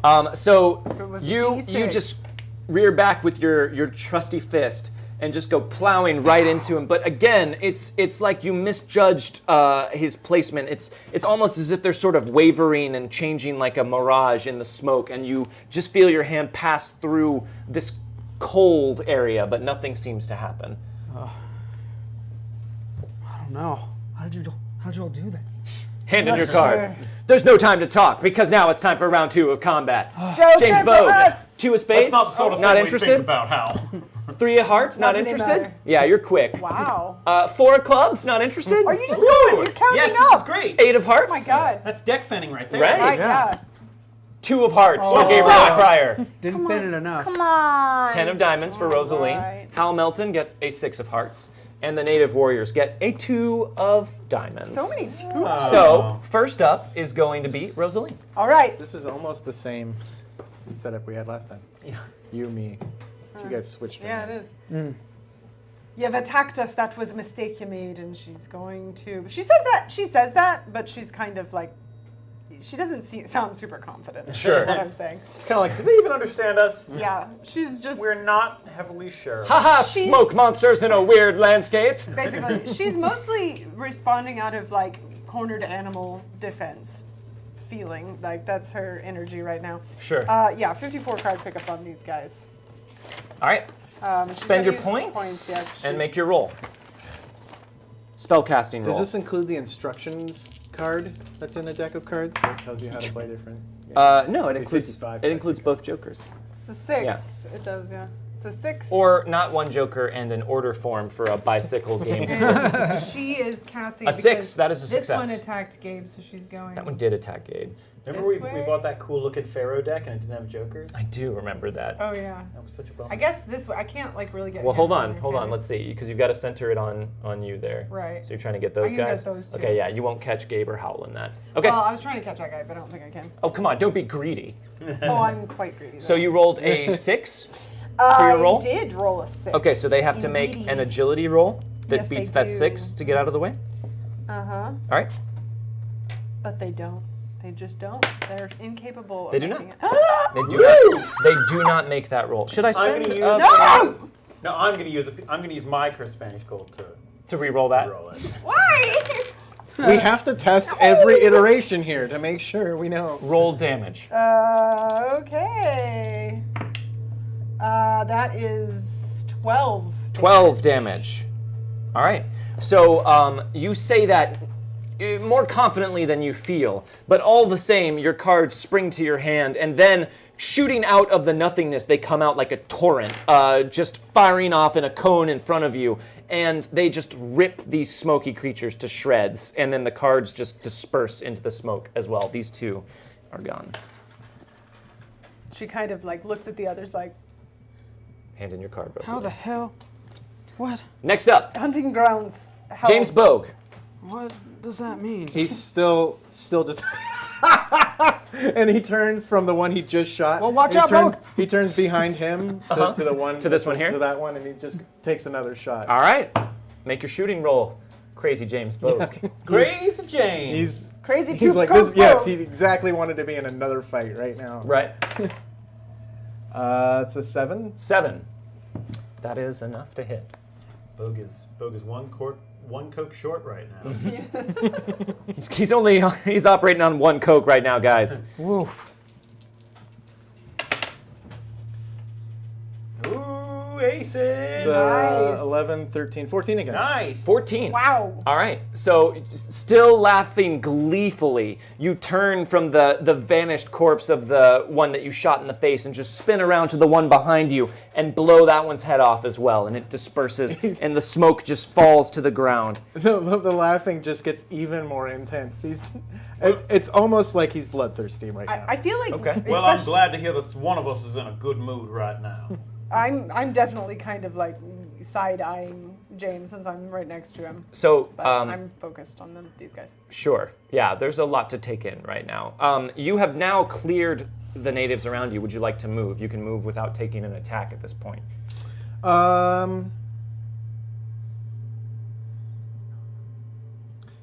Yeah, I'll move. Where would you like to go?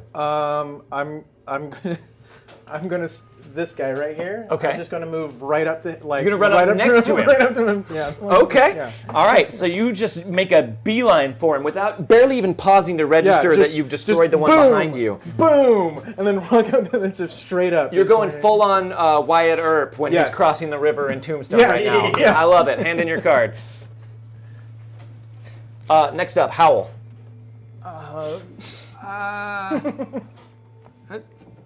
Fire, wolf, man. I'm not getting any answers out of this.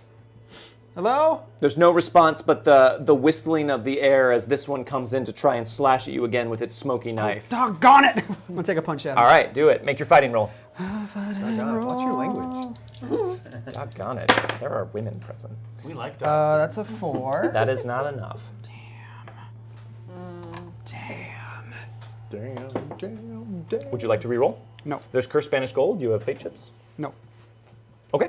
All right, so once again, My first punch didn't land. I don't think this one's gonna land your either. fist just goes whistling out and then just kind of whiffs through smoky air that no longer contains this guy. It's like he sort of de-solidifies around it and then comes back in right in your face to come in with an attack. Do you want to try and move? No, I'll stay right there. Okay, hand in your card. You're up first. Okay, I want to flip around and kind of put one hand on Howl's shoulder and put my gun over his other shoulder and be like, "You'd best duck," and then try and fire at the one that he's shooting Cool. All right. at. Do Right? what now? Oh! Make a shooting roll. Shot a gun right Don't inside worry, here. it's just a derringer. It goes patoo! Ace. And that's a 10. A 10 is a hit, and you are far enough away from him. That's a hit with a raise. Hell yeah. So add an extra Nice. d6 to your damage. Can I borrow your d6 again? There's about a howl's breadth of distance between you and this native warrior. Ooh. Aced. So that's that's 12. All right. The Derringer bullets are being way more effective here than they ever seem to be in the real world, almost as if your trust and faith in the word is empowering them somehow. And it blows a huge craterous hole in the middle of this native warrior, much like the shotgun blast that Howl blew in the middle of Johnny Carrington, as this warrior fades away as well. Well, that worked better than I expected. I'll Hand in your say, card, unless you'd like to move. Nice work, preacher. I might move just to. I'm just gonna kind of have to step up towards this guy so that I'm kind of closing in on him a bit. Okay. All right. It is now the native warrior's turn, and this guy is going right for you. He sees you coming at him, and he just rears back with his tomahawk and brings it down right towards your forehead. Bless you. That is a 2. Ooh. But I will spend my last piece. Oh, last week Spanish you wiped gold. him out. I know. I'm giving Wow. all kinds of tips and secrets away this time. 5. What is your parry? 5. 5. Okay, so that will hit. And he's going to roll some damage now. 8, which I believe... Toughness is 5. Okay, so that's just a hit. You'd be shaken. You want to take it? No. You automatically unshake. So he comes in and is slashing at you with the tomahawk, but what he doesn't anticipate is you will continue to move in towards him that whole time. So when he means to hit you with the blade of it, he actually just hits you with the haft of it right on your head, and everything flashes for a moment, but you just continue to laugh and shake your head and continue moving on towards him. And he kind of steps back and just stares at you impassively, but it's like he's judging you in some way. This one sees you approaching and just slashes out with its knife, Gabe. Okay. That's an 8. It's 14. I'm going to assume that's a raise, so I'm going to add another d6 to the damage That here. hit. Yeah. That is 12 damage. Okay, so my toughness is 5. So success with a raise. You would Right. be shaken and wounded. I'm going to soak. Okay. Make a vigor roll. Vigor roll. I like this sort of unspoken Making a game we vigor have roll. that you always flip fate chips at me, and I always try as hard as I can to catch Catch them. it. So when far, when pretty I good. flip badly, I'm like, oh. I go for it. So I rolled a 5, which is a 7. Okay, you succeed in shaking it off. So he comes at you to slash with his knife. What do you do to avoid this attack, Gabriel Pryor, in such a cool Elanish way? I'll just kind of like roll out of the way. Okay. I'll like spin out of the way a little bit. You got and these then kinda smoke turn guys back down. around him. All right, so you're turning around and you're I pointing think, the word I think at him? I'm like, these people are fake. They can't do anything to us. Fair enough. Keep in mind, the word is now out of bullets. Yes, it is. Or is it? Oh. James Bogue. 3 of clubs? No, thanks. Not interested? Can I interest you in a 5 of diamonds? No. No? Okay. How about a 9 of clubs? Okay. Does that work for you? Yeah, Gabriel Pryor? 8 of diamonds? I'll take it. Rosaline? Joker. Byrne? 6 of diamonds. Oh. Please gonna don't roll destroy these those cards. things. They were a gift from DJ Regular. I did. Hal Melton, 2 of clubs. Jack of clubs for the Native Warriors. I believe that puts them first.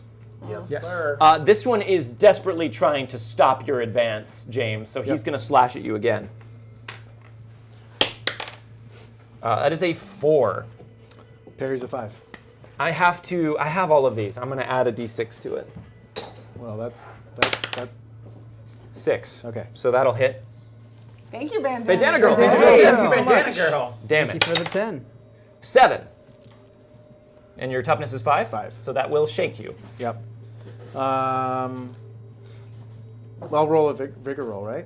On your turn. Yeah. Spirit roll to unshake. Spirit roll, yeah. All right, so you are shaking. So I'm shaking right now. So again, he comes smashing at you, but you kind of bob and weave under him and just keep moving forward with your gun. But he seems prepared for it this time. Thank you very much for the tip, Civitrix. Civitrix. And just bashes you in the side of the head with the handle of his tomahawk. And this time, He hits, like I'm laughing and like, yeah, I duck out of the way, but he hits me and clocks me.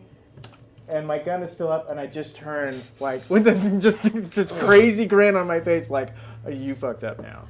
he stares at you again impassively, but you see the outline of the smoke that constitutes him start to tremble a little. This one is going to try and attack you again. Okay. Gabe. but it misses. This time, It misses. when he like slashes at me, I'll say he like comes from the top kind of thing, and I do like the Jackie Chan move in Shanghai Noon, where I like move forward, so it just lands on my shoulder Okay. and like doesn't do anything. Pretty cool. Sort of Yeah. like what James is doing, but not as scary. No, All right. no. Next up Mine is is just being a little agile. it's James Bogue. Make a spirit roll to unshake first. Right, spirit roll to unshake. Spirit roll to unshake. It's a wandering Nick Levy. Thanks, Sifitrex. Hey Nick, can you grab me a Tech 8? Share a Coke with your sanity. It does say that. It does say that. It says share a Coke with your sanity. Love, Star Lizard. Aw. Wow. How thoughtful, Sifitrex. How much soda he's gonna have? That one's caffeine free, so it's good. Yeah.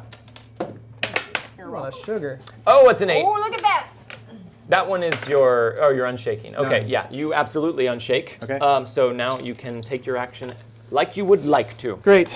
Bang, bang, bang. You say. He I just say. said it. Wait, didn't we pay not to shake last time? Last was time I last did. Oh, right, time. right. Not, Okay, not got this it. time. That is a 4. That is not enough. +2? For marksman, still not enough. Aw. Their parry's a 7. Dang, I shouldn't have moved up. Reroll. Oh wait, where's that going? To me, that's cursed Spanish gold. It's cursed. I think after it went into the pile, Nope, it's nope, not nope, yours nope, nope, anymore. nope, nope, nope. Yeah, which nope, one nope. was it though? That's be the same one. It was. Okay. That is a failure. So I'm running up cackling and I just... Nothing happens. Yeah, your gun doesn't fire Yeah. for some reason. Should have bullets in the chamber, but it doesn't fire. All right, Yeah. hand in your card. Gabriel, you're up next. All right. Yeah. So the word is out of bullets, as far as I know. Can I like try and reload it? Yes. I Make want a to, like, spirit think roll at a about, like- +2 for me. All right. So I'm like kind of trying to envision like the whatever the ammo is for Derringer's gonna open. Tiny little bullets. Little bullets. No, I think they're pretty normal sized. All right. Spear roll +2 is a 6. So as you think about reloading the word, you see these bullets come flying from somewhere behind you and just insert themselves into the chamber of the Derringer, and it is ready to be fired. Well, that is damn convenient. And then I want to fire at it. All right, make your shot. All right. That is a 4. That is not enough. That is not enough. But you know what? What? I'm gonna keep going with using these fate chips. You gonna re-roll it? Yeah, Let's yeah, do it. I am. So after the things reload it, I'm just gonna like kind of do a little flip thing. Let's give this another shot. All right, and another shot you do give it. You all better gun than I remember the word. 5, 6, 7. 7 is enough to hit. Yay! However, that is a 1 on your shooting die, is it not? Yes, it is. So that So is the word a poof potential. away? That is a potential innocent bystander that you fire on.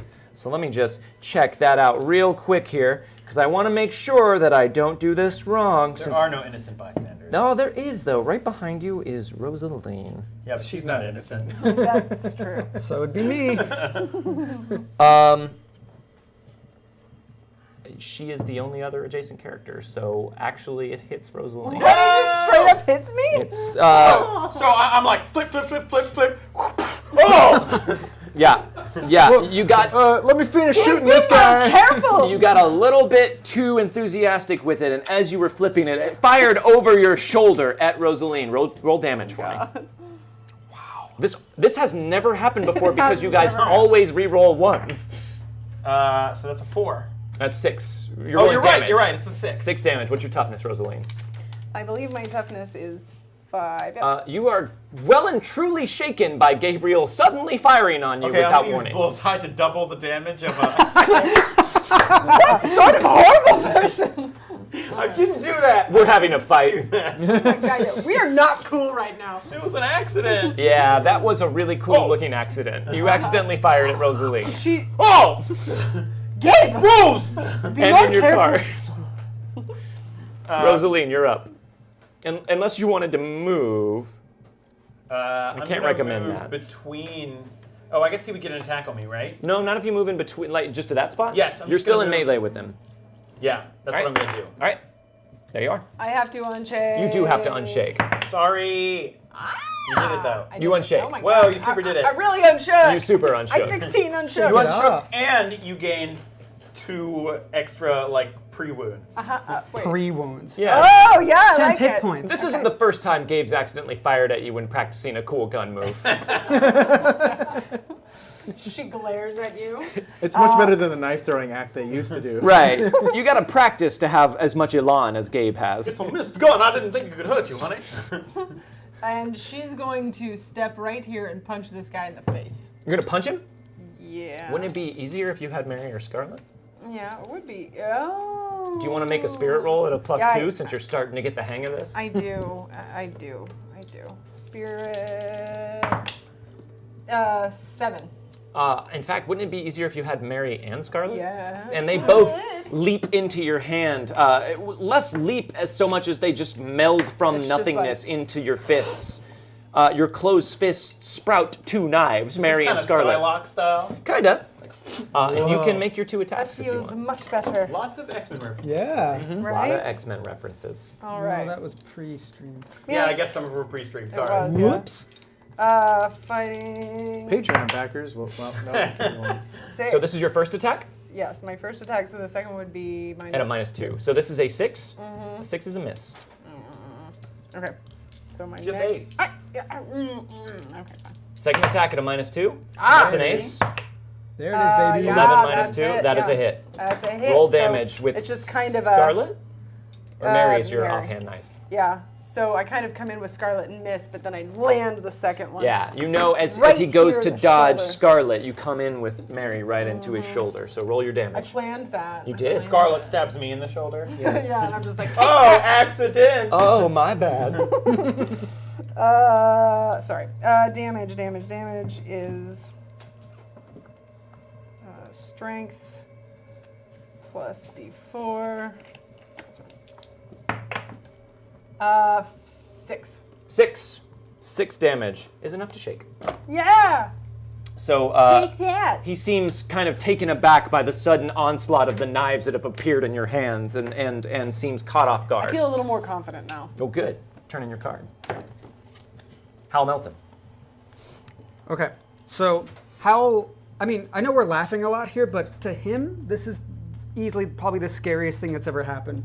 Like he's in this weird dark void, and at this point he's questioning himself, but even more so questioning that you in front of him are real.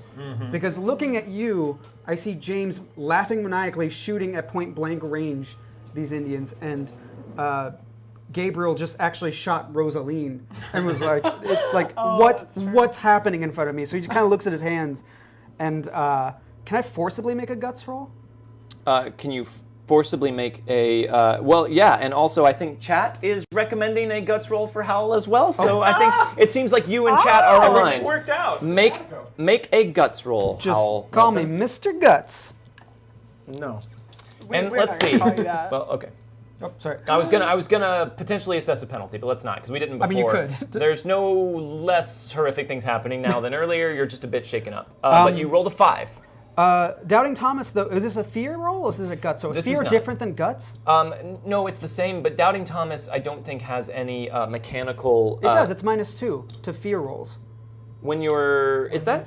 When he's irrevocably confronted with the supernatural, Right. he's at a -2. Okay, but that's up... Okay, that is up to you to decide because you do know and are pretty sure that this is happening because you were drugged. Right. So right. you can't tell Sure. what's hallucination and what isn't. So it's up to Okay. you to decide if Howl thinks of this as incontrovertibly supernatural Okay. or just a fever dream that he is Yeah. having as a result of being dosed with. I think he's smart enough to realize that this is probably because of the drugs, but at the same time, he doesn't want to be here anymore. So he is going to take a run action Okay. and run towards this door if it's still here. Okay.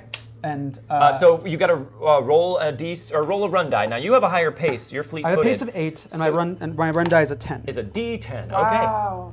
Roll your die. Fast. He is very fast. That's a 10. You No, it's cannot. no, it's a 1. Oh, it's a 1. Oh, right. Oh, It's you're a- rolling. Okay. it's a double So you can move 9 squares. Yeah. Confusing. 1, 2, 3, 4, 5, 6, 7, 8, 9. Perfect. All the way up to it. Perfect. Hello, door. And can I just like try to? Is it open? Can I put my hands? It is. through It's just an open void of stars, and you're not quite close enough to do it, but you're reaching out for it as you run towards it. Okay. Hand in your card. Okay. I gotta get out of here. All right. I gotta get out of here. The James. void. 3 of diamonds. Not interested. 9 of hearts. I'll take it. Gabriel. 6 of clubs. All right. Joker. Oh God, it's a 2. 3 of spades. 3. 8 of clubs. And Jack of hearts. All right. those boys are fast. They are. This one is going to roll to unshake. I believe they're going first, yes? Okay. Yeah. Rolling to unshake, that is spirit. He does not unshake. He remains shaken. But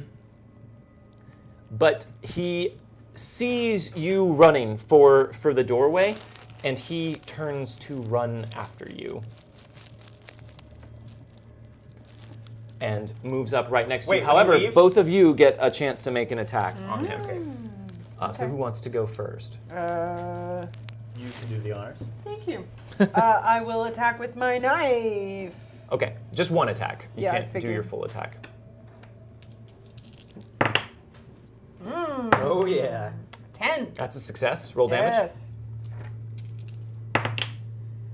7. So he was totally going to run up right next to you, but instead, Rosaline just cleaves him right diagonally down the back into a puddle of nothingness. And this one is going to desperately try and fend you off again.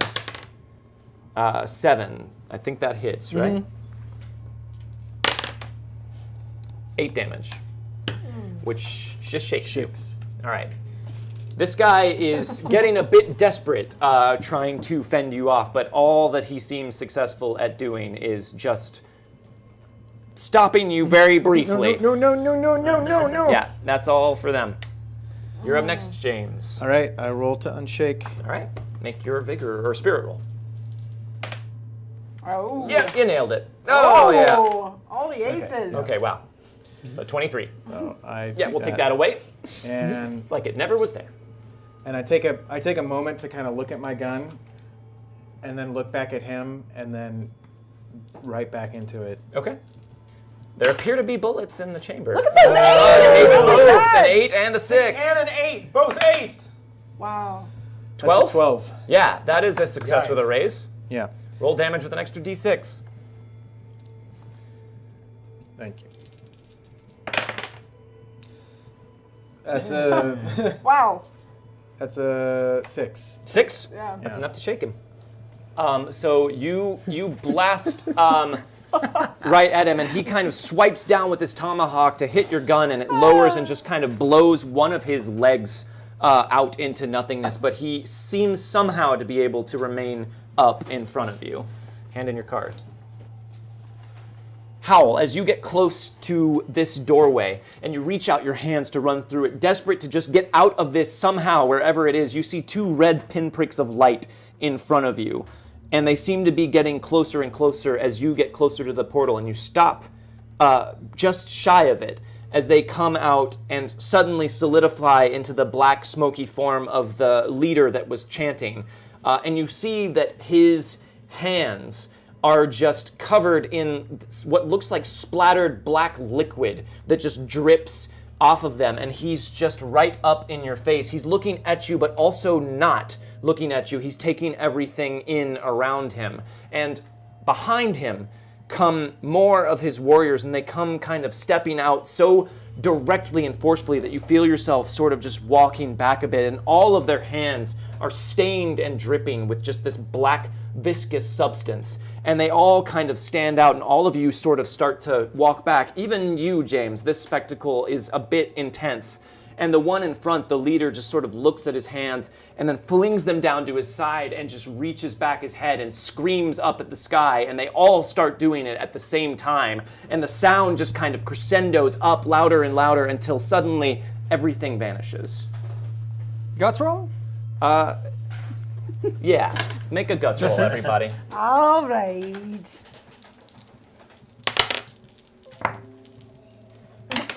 I got a 6, and then I got a 4, so it's a 10. Okay. I'm gonna count that as a -2 for fear. That was ridiculous. A -2? I mean, that was the Okay. freakiest thing he's ever You're seen. already kind of freaked Yeah. out a little bit, I so got sure. a 9. A 9?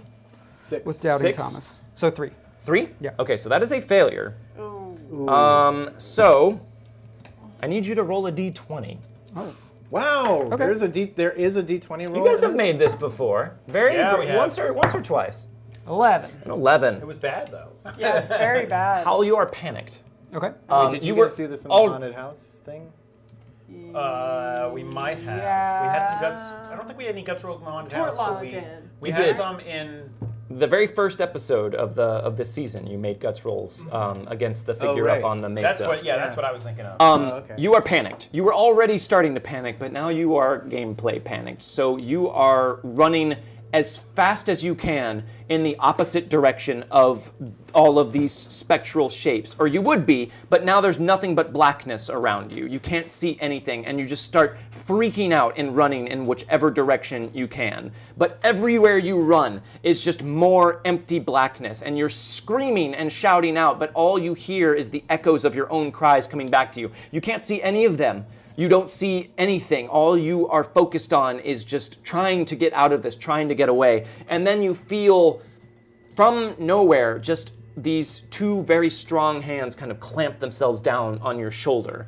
And you feel someone just sort of pull you in against the warmth of their body. And you're still struggling and trying to get away, but you hear Wolf that leaps through fire say, "It's okay. You've made it through. What was that? It's over now. What happened? Who was that? Who was that man? Just calm yourself. Just breathe. Where's everybody? Where's Spoke? They're here with you. You Where's can't Rosalie? see them right now. You're caught up in your own mind and your own fear. Just breathe. I need to breathe. I need to smoke. And you start to relax a little bit as he just sort of like tightens his grip against you. And as you start to breathe, your vision starts to clear just a bit and the darkness seems to lift. You cannot see Wolf that leaps through fire. You can only feel him, but you can see in your peripheral these three standing kind of looking alarmed at you. Are you all right? Did you see? Did you see the? No, I imagined it. It was just me. I don't even. We all saw the mystic Indians. You saw them, yeah. Yes, we saw them. I saw you there, and you were laughing and shooting, and you shot Rosaline, Gabriel, and You did shoot It me. was an accident. that was you. That was you. None of it was real, but all of it was as well. Just one moment. Just breathe. Where all are of we? you. What is Just breathe. So, to varying degrees, based on your own individual mental states, you all start to try and breathe and slow your breathing. Did Rosaline recognize anything here? Anything seem familiar to her? No. Okay. You haven't seen anything like this. Is panic the permanent thing or just a one? No, it was Okay, just, it great. was, typically it's an in-combat only thing. You would be just running from the fight. Okay. But since the fight was over, we just Gotcha. sort of role-played a bit Perfect, of it. cool. And as you guys start to breathe more deeply, you see light start to begin to filter into where you are. And it's centering around the fire, which suddenly seems to be kind of reigniting itself, and the embers begin to glow, and then the flames begin to crackle up, and all of a sudden you find yourselves back in the cave, standing with Wolf that leaps through fire, Some of you sitting, some of you standing. He still has a hand on you, and he's keeping an eye on you in particular, Howl. But now you're back in the cave. Where was that? What was that? As Star Lizard told you, that was a vision of things that happened. That happened? Yeah, they happened to us. No, they were echoes of what happened, shadows. But I've never been hit quite so hard by echoes and shadows. I agree. the shadows do have teeth. Look, we were promised some answers and decisions we would have to make here, and all that seems to have happened is yet again another group of people have decided they wanted to kill us. Tell me what you saw, Gabriel Pryor. I saw a dark portal and men with weapons of smoke who decided with burning white eyes who came at each of us. We took them out. We manifested smoky weapons of some sort and fought them off. And then a horrible man with black eyes burst out of the... Wait, red eyes, right? Mm-hmm. Horrible man with red eyes burst out of the portal. And then we woke up. And he was the one who saw you. He saw you first. I believe so, yes. This was Raven. This was the brave that Star Lizard told you about. Now, he has a power we don't quite understand. As we said, this was an echo, a shadow of things that have already happened, but he still was able to see you and interact with you directly. This is how dangerous Raven can be. And now you know what happened. When they came out of the portal, their hands stained with the blood of the old ones that they slaughtered. The Manitou were released back into the world. Those were the Manitou. No, those were the last sons. Their hands still to this day are stained black with the blood of the old ones they slaughtered. How is this supposed to help us? How does this pertain to us? This is part of the story of what is happening to all of us, to everyone all across this land, whether they know it or not. This, what you saw, was the day that everything changed. The spirits returned, but this time they had a new mission.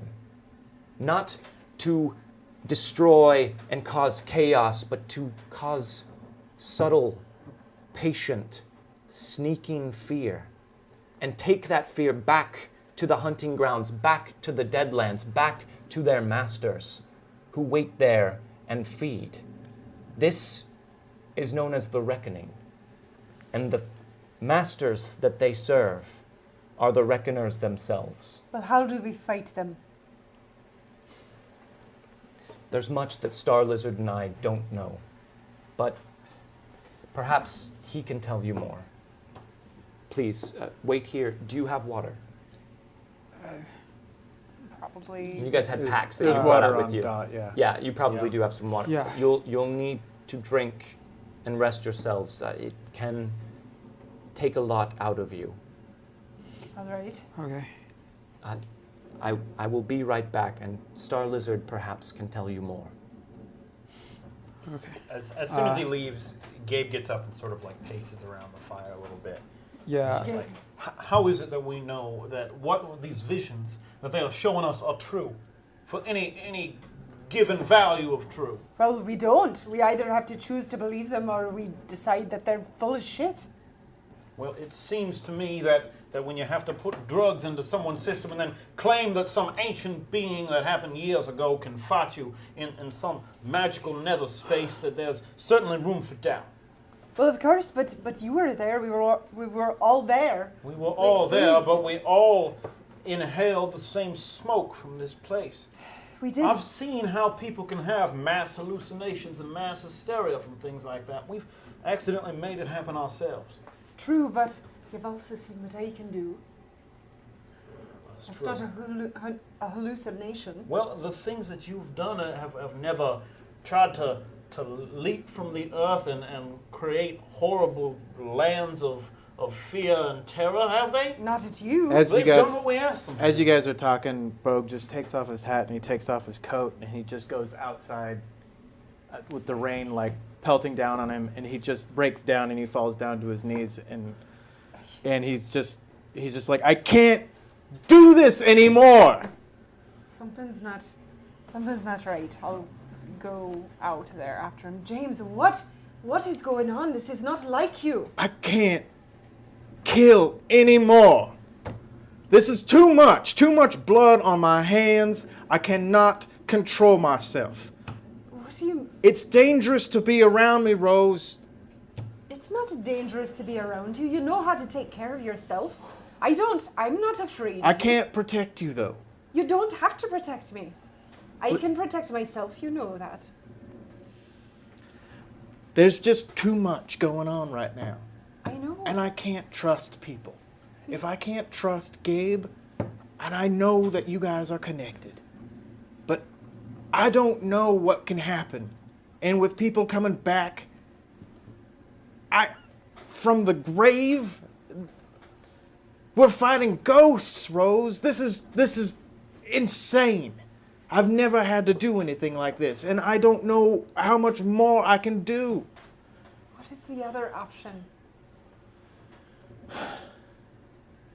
We run.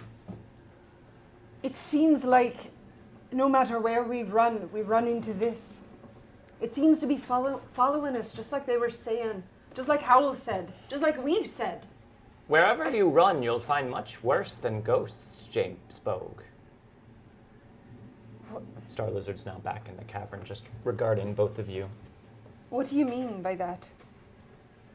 There are many dark things out in the world. So the choices you said we had earlier, we don't really have those choices, do we? You do, as much as anyone does. But there's no escape in this for us, is there? There's no escaping this for anyone, but whether or not you choose to do something about it is up to you. What do you want us to do? Why would we be the people to do anything? Honestly, I don't know. If it were up to me, I would choose more capable warriors. We are but quite capable. are you?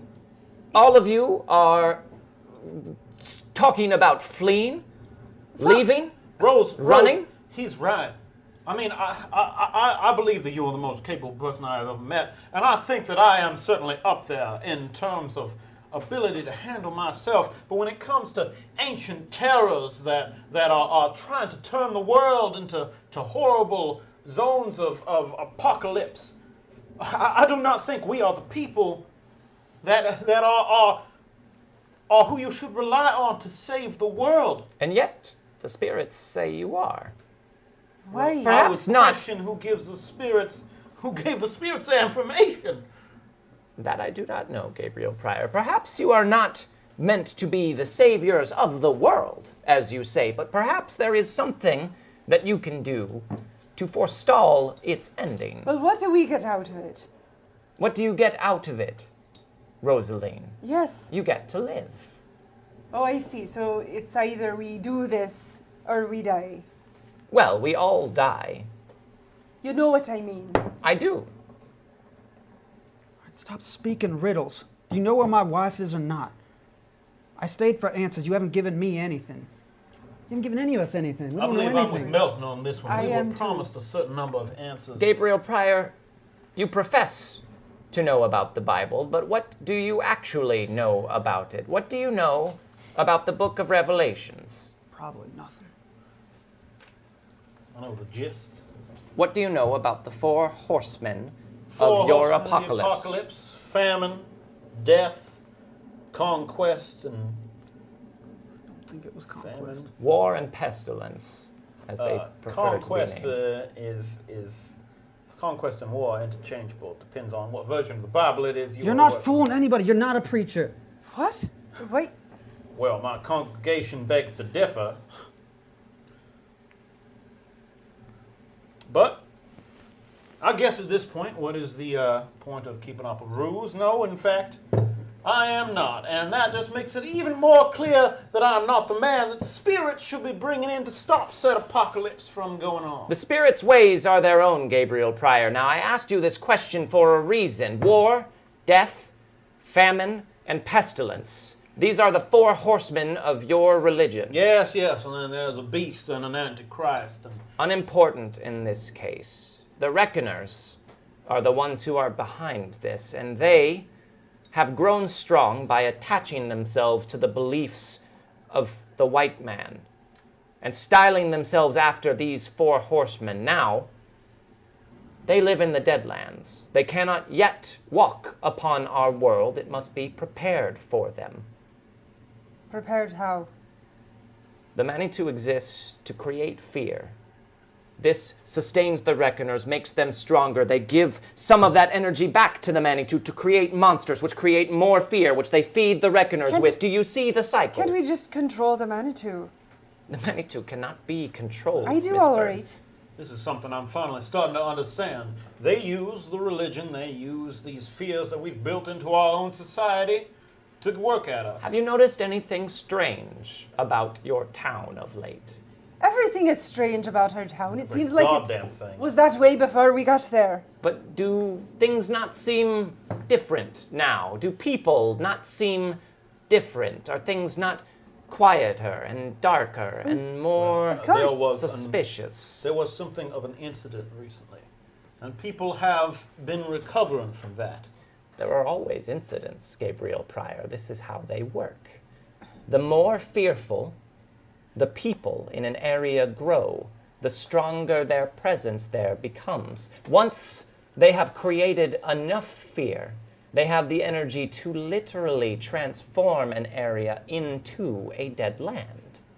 So you're saying Coldwater Creek has started in this transformation. Coldwater Creek is very much on its way towards this transformation. There are dark forces at work in the town, more than one. There is some dark entity that is creating some sort of havoc there, and it is centered in some way on all of you. Right. Rosaline, make a notice roll for me.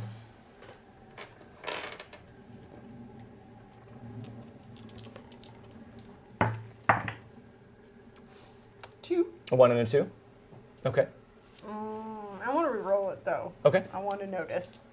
I want to use this die. Nope. There we go. Okay, 5. You feel like, as he says that it's centered on all of you, that his eyes linger on your face for just a touch longer than on everyone else's. But this is not the worst presence in Coldwater Creek. Something dark has awakened there, something new, something we do not understand. Now, these dark beings have different purposes. The one is existing to create more fear. The other, the stronger one, we do not understand, but it has taken an interest in you, Why? Gabriel Pryor. Why? I do not know why it would have taken an interest in me. There is a shadow on you. I'm talking about the incident at the church. Look, I do not know how that happened. If it was one of your Manitou who was pushing these people into bad situations, and all I can ask is to somehow get it off of me. No Manitou can cause that kind of chaos. What sort of thing can? I do not know. But I do know this. The Reckoners cannot yet enter our world, but they can act through servants. The most strong and powerful and forceful of their servants are their servitors. We know that Raven is one of these servitors. More directly, he serves war, but in reality, he serves all of the Reckoners, as it is thanks to him that they are now able to start working their dark ways on the world. There are others. The servant of death, we do not know, but we know of. He travels the land and seeks to destroy those who would stand in the Reckoner's way. The other two servitors we do not yet know. Well, if you are suggesting that one of these servitors has been influencing me, all I did was try and get people to help each I other. do not know if even a servitor could wreak the kind of havoc that you have, Gabriel Pryor. How do we get away from it?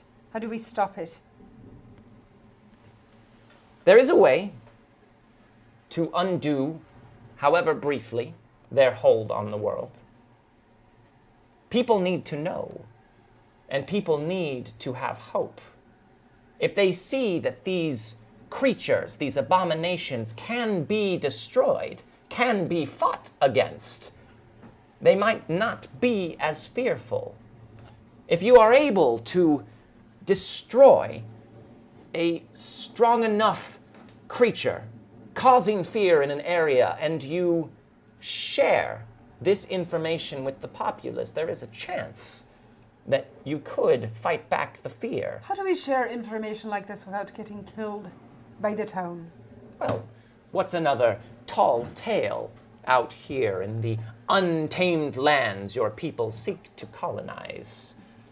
Some people might laugh it off as nothing, but some might take it to heart, might understand the truth in these stories.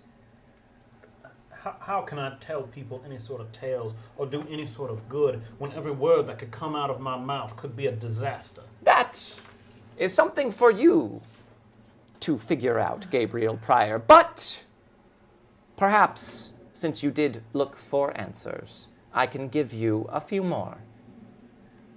Sometimes Manitou seek to work through men. They can't always do this directly, but when someone dies, sometimes a Manitou might think that there is more use in this person and attach itself to the soul of that being and bring it back from the afterlife to continue sowing fear and chaos. Holbrook. Perhaps you have encountered someone like this. How was your dealing with Colt Holbrook and Johnny Carrington? The first time or the second? This most recent one, Miss Byrne. Not very well. Didn't go very well. Were you able to defeat either one of them? Well, it seems like Howell maybe took out Johnny. It seems like Would I did. seem like maybe he did. But I assure you, he did not. What? How do we take them out? Well, this is a question that we have been seeking to answer for some time, and lucky for you, Wolf that Leaps Through Fire and I are very accomplished investigators. And so you have the answer then? We do. Okay, then you're gonna tell it to us, right? We are. But You wanna first, get to it? you should ask nicely. Please? Oh my God. I did tell you I was Tortlaw's teacher. You're wasting our Would you- time. No, we we're- are wasting a lot of. We're- Excuse me. Would you please give us the information that we need to help save the world from your scary demon? Why, yes, I will, Gabriel Pryor. Oh, I can't get the High Aldwin from Willow out of my head. That's who I am specifically Okay. using as a point of reference. Which the bones finger tell has the Star most Lizard power? nothing. The Manitou form a bond inside the brain of the dead host. If you can take them down by injuring them in this area, you can put them down for good. Not only that, the Manitou make themselves vulnerable by bonding with the mortal host. If you destroy them in that way, not only do they stay dead, but the Manitou is destroyed as well. They only do this after someone's died. Only after someone's died, and only with someone they feel is powerful or strong or fearful enough to continue to work for them when they come back. well, Rose, seems like next time we run into Holbrook, your knife will have to go through his eye instead of his throat. Quite. Now, we have told you much, and we have delivered many unfortunate pieces of news to you. Do you have any questions? But you haven't told us where his wife is, or given us really any information about her at all.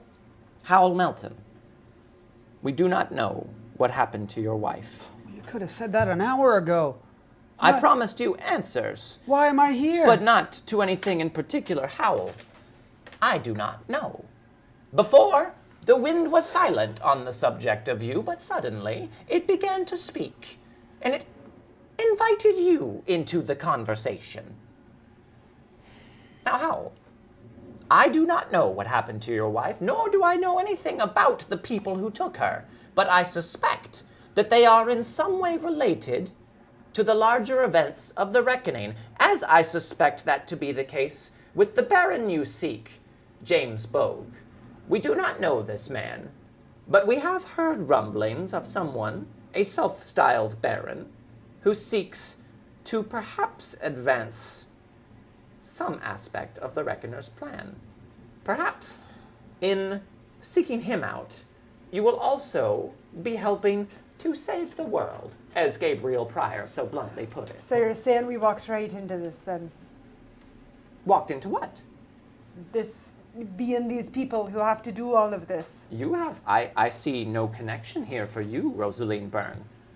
My You do connection- not seek to find a lost loved one, nor to exact revenge. You seek to gain riches, and gain influence, and gain power, so that you can wield it better than those who spurned you as a young girl did. And yet, you act like them. You take advantage of the people I of don't Coldwater act like Creek. them. Those people have money. Those are the people who treated me and my family like shit when I was a child. These people did. These specific people. Well, not these people, but they're just like them. They're all the same. I've never come across anyone who wasn't. Rose has never treated someone unfairly in her life. Is that true, Gabriel Yes, Pryor? it is. And you'll forgive me, but why would I believe anything that comes out of your mouth? Your lies have become so inextricably a part of yourself that you persist in lying even to yourself. Are you just here to insult us now? I'm not insulting you. You are a bit. Look, I'm telling you the truth. I'm a very good liar. I know that for a fact. But this is something I am very sure about. Rose is one of the most pure people I've ever run into. That is why we do what we do. And what is it that you do, Gabriel Pryor? Yes. We do, take people- Do tell what you do. Melton, you are so high and mighty with your damn morals. But that's not important right now. What we do is we let people who are looking to take advantage of those around them get taken advantage of. We give people opportunities that are high risk, and then we let them hang themselves. They walk right into it. Is that what happened to Presley Riddle? Presley Riddle had nothing to do with that, and we did nothing to Presley. Is that what happened to Prudence? Is that what happened to the Prudence is- doctor? Nothing's Prudence is happened fine, to right? these folks. No. They're choosing for themselves. They know, the doctor knows exactly what he's signing up for. Look, we did not make any of this crazy bullshit that is happening in the world happen. And yet you take from them. Well, what should we do? That's what the rest of the world does. They it? give. I didn't make the system of religion. No, I just use it when it is handed to me. everyone has to make their way somehow. I We're see. doing it just as well as anyone else. Well, not just as anybody else. I've never done anything like that. So, what makes you better than the rest of us, Howell? You don't even know us. No, I don't, and I'm trying my damnedest. Well, you're sitting there judging us right now. By running and judging and yammering on about a lost wife. Well, what am I supposed to do? I got listen. nobody left. And we're trying to help you, but you judging us like this doesn't make us want to help you very much. Look, Well, you wouldn't even tell me who you are. Is that even your real name? No. Gabriel Pryor? I truck very little on your opinion at the moment. But your opinion I'm a little more interested in. Now I'm interested in your opinion, Gabriel Pryor. Perhaps you are correct. Perhaps the wind is wrong in its assessment of the four of you. Perhaps you should leave Coldwater Creek, as Holbrook himself urged you to do. Perhaps that would be best. After all, this isn't your problem. These people are not your people. They are not who you are seeking to find, Hal Melton. They are not worth your time, Rosaline Byrne. And Gabriel Pryor, why is it exactly you have continued to stay in Coldwater Creek after gaining so much from these people? Is there more yet you can squeeze from them? And James Well, you Bogue? know what, Mr. Shaman? I wasn't quite finished. Well, go ahead then. James Bogue, your Baron is not here. So what keeps any of you? He's right. He's right. No, he is not. He's right. We're all killers. We're liars. We're thieves. We're all of these things. And you want to recruit us into some war? Make us soldiers into some battle that was to fight against some 4 horsemen? I have fought in wars. I don't need to fight anymore. The blood on my hands, on any of our hands, the innocent lives that have been lost. More innocent lives will be lost, James Bogue. I do not recruit you to fight. There is no fighting the Reckoners. I recruit you to protect. Protect. I recruit you to stand in the way of the Reckoners and the innocents you profess to care for.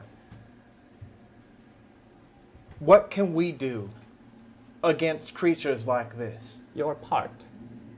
You can do whatever small things you can to stand in the way of the horrors and the wave of fear that the Manitous and Reckoners seek to unleash on this land, and you can discover the nature of the darkness in Coldwater Creek and perhaps even put an end to it. I do not know.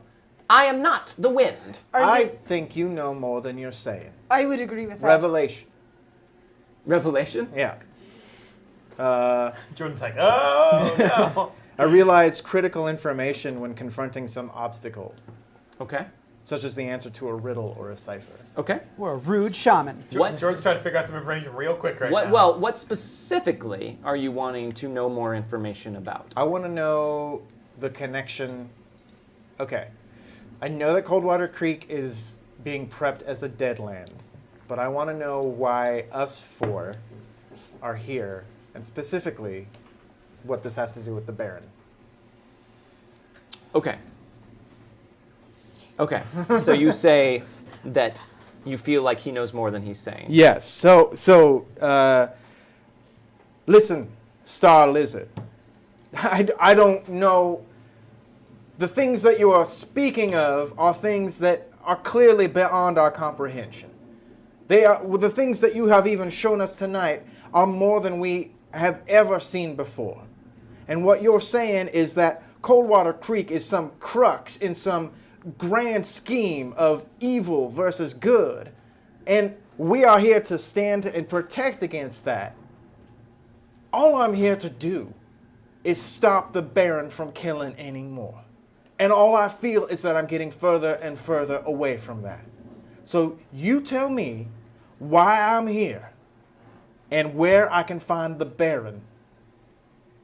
And then maybe I will fight for the innocents. Wolf that leaps through fire kind of steps in between you and Star Lizard and just sort of looks down at you and just stands kind of languidly but solidly in between the two of you. Languidly but solid. Yeah. And says, "This place is no crux. This is no more important place in this battle or war that is being waged than any other. This is one of many. Now, as we said, we don't know what makes any of you special. We do know that some strong darkness in this place has attached itself to Gabriel Pryor. We don't know why. We do know that something else seems to have fixated on Rosaline. We don't know why. We know your Baron may be connected in some way. He's not here. We don't know where he is. We don't know who he is. He's part of the white man's world, and that is not our world. We seek to protect our world, but our world exists with yours. But we do know your search for this Baron brought you here. With Gabriel Pryor, with Rosaline Byrne, and now, somehow, Howell Melton is involved in all of this as well. Now, we don't know why, and we don't know how, but some confluence of things keeps swirling around and pulling you 4 further and further into the middle of something. If you think you can leave unscathed, you are incorrect. But you can leave. All right. If you stay, perhaps more can be gained. Perhaps you will all be killed. We do not know. All I want to know is there anything directly we can do that you know of to lift this darkness that has connected itself to me and to lift the darkness that connected itself to Rose? On that we do not know, Gabriel Pryor. Whatever has directed itself at you is unknown to us. Well, as far as Rosaline is concerned, this is more familiar to us. There is some Manitou or twisted spirit that seems to have taken an interest in the town and in her. Well, then how do we fight it, or how do we protect her from it? The Reckoners work by turning our own nightmares and stories and fears against ourselves. They make them real. No things are true, but all things could be. Whatever it is, you must discover the nature of it and discover how to destroy it or at least stop it. If you can do that, and if you can show the people of Coldwater Creek that the darkness can be beaten back, however briefly, however small in amount, you can work to undo the work that the Reckoners are doing, while others, perhaps more equipped for saving the world than you, can work to fight them more directly. This is all any of you can do, and it's all we ask of you. But we suspect, or perhaps Star Lizard does, but will not share it with you, that no matter what you choose to do, you will be involved in this. That has already been decided by what or who we do not know. So it's the illusion of choice. Quite far from it, Rosaline Byrne. You can choose to run, and I do not doubt that will make things infinitely worse for the people of Coldwater Creek. For as much as you think you have brought darkness down on them, we have seen and heard that you have beat it back just as often. Now, did you never stop to think why you were doing that? Why you were motivated to do this? Honestly, why, how did you seek these people out, of everyone? it seemed like the best way to get more influence in the town.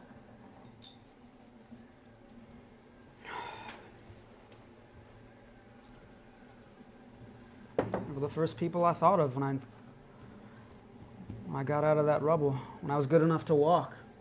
And how did you hear of us? I mean, I know you came to us the first time. I guess it was just through your wife, but you didn't want to go to the marshal. I've met Bogue before. I met you, Tortlaw. You seem like good enough people. I have to admit, we've spent more time in this town than I'm used to. And why is that, Gabriel Pryor? Well, when you show up and immediately are threatened by multiple gangs and... One would think you would leave. Well, we found ourselves in a tight spot. And after a while, when people start to rely on you, no matter how much you are out for yourself, it is somewhat difficult to cut and run. I have to admit that I do somewhat enjoy being considered something of a important person around town. Well, for whatever reasons you may have, it is a fair amount of coincidence that has brought you all together. But we cannot make this decision for you, nor will we. Tortlaw we will take. Why? Her destiny lies with us, with her people. She left, she ran away from what it was she was supposed to do, and as a result, she was twisted up inside. Is that what she wants? I believe so. I believe it's what she wants underneath it all. Star Lizard always had a closer relationship with her. He thinks he can convince her to accept the mantle of her place among her people. But her place is with her people. Your place is here, or not. Wherever it is you choose to go, go then. But think on what you learned here tonight. You are free to leave. Well, this was quite confusing and frustrating, but thank you for the help that you both gave us. We do appreciate it. Of I course. also appreciate the freedom to leave. But if you wouldn't mind, it might be more convenient to shack up here in your cave and, well, it's raining and dark outside. Very well. You may sleep here. Bogue, how are you doing? You seem a little shaken. After his confrontation with Star Lizard, Bogue, there's more color in his face. He's not shaking anymore, but he's still soaking wet from when he went out into the rain. And he takes sort of a long look at Rosaline, and then a quick look at you.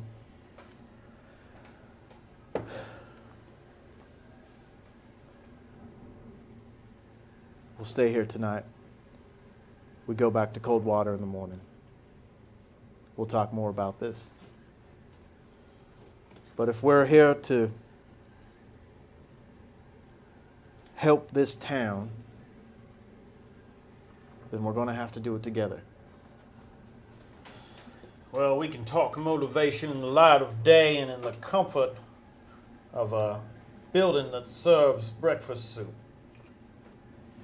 Oh, I've heard many Yes, good yes. things about breakfast soup. I'm sure Tortoise You would mentioned have. it before. Yes. Yes, at great length. Almost as if she could think of nothing else. Yes, that sounds like Tartla. Well, at least she has felt good enough to say that.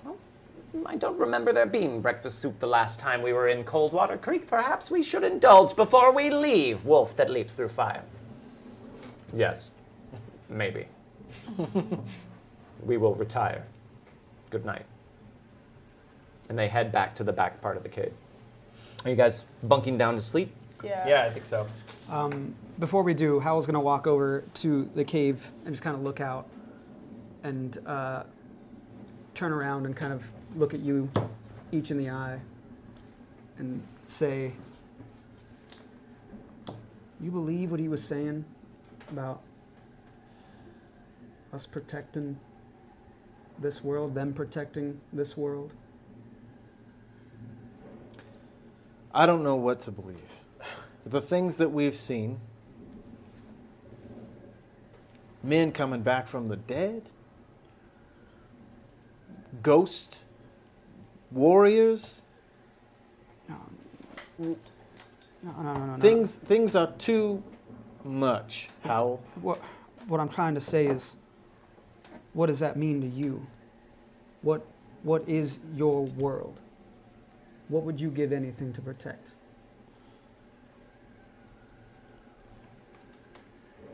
The only thing I want to do is stop the Baron.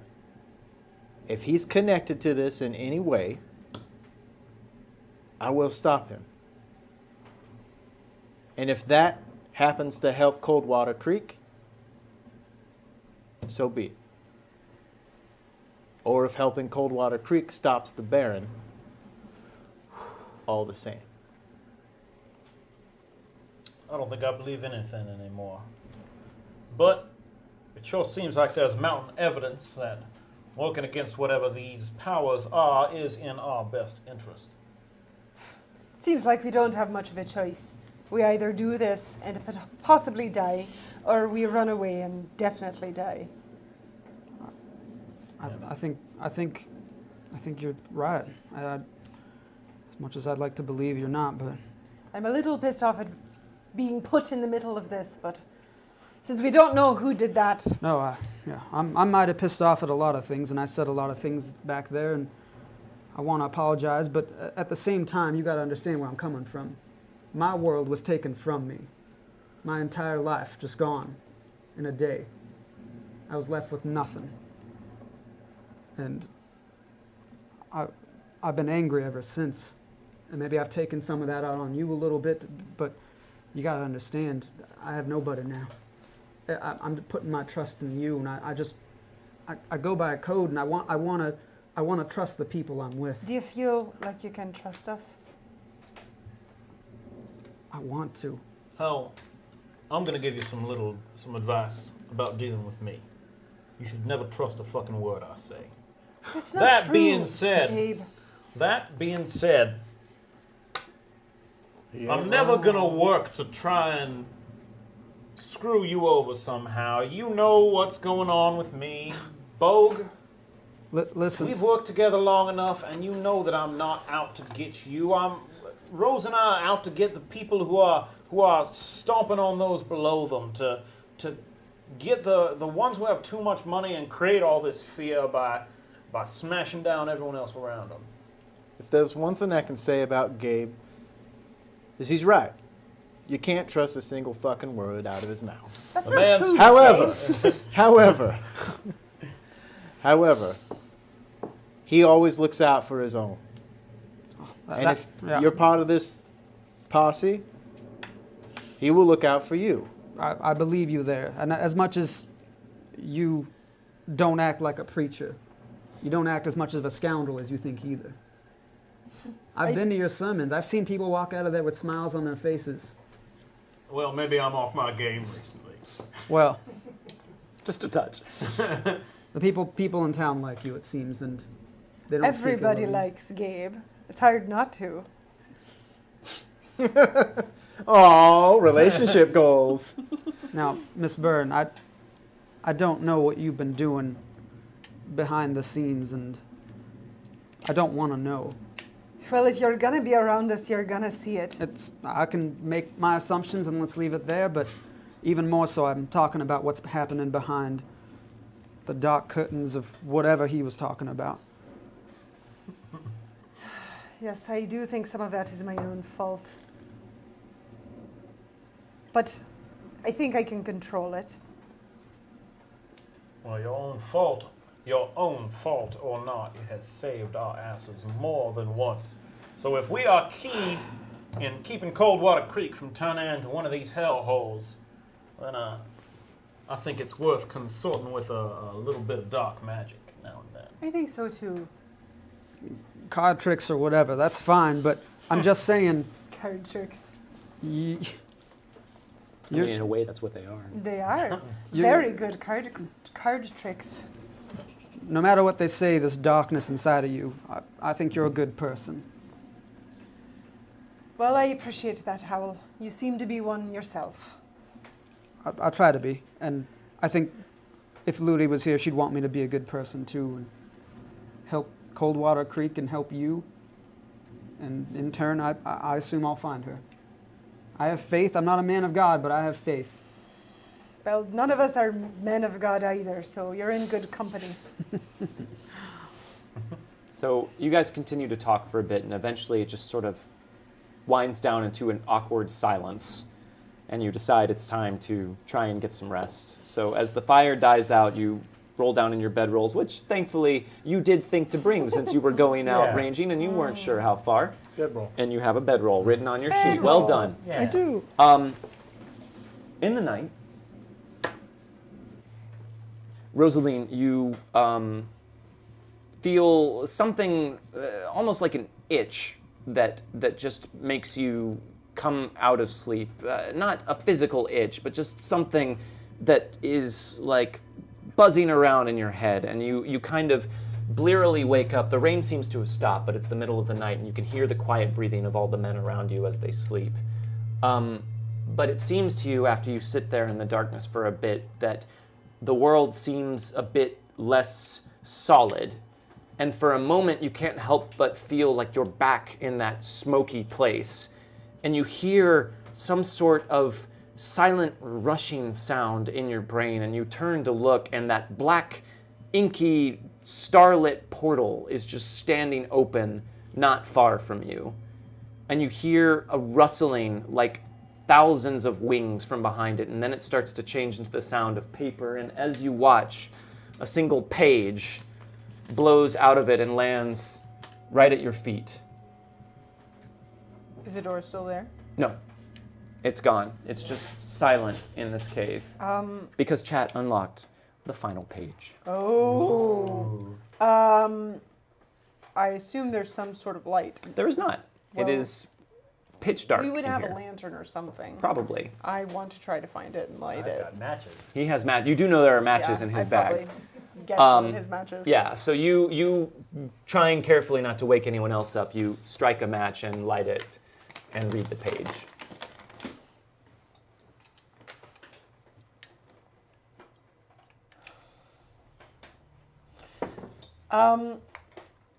Possibly aloud to everyone watching at home. Oh, why would I do that?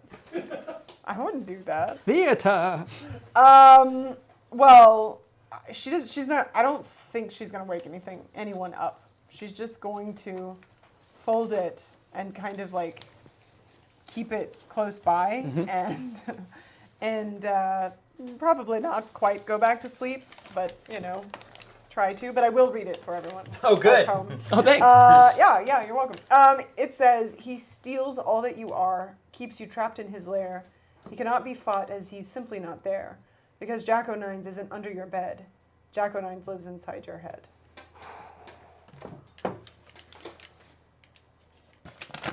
And you try very hard to go back to sleep, and you doze fitfully for a bit.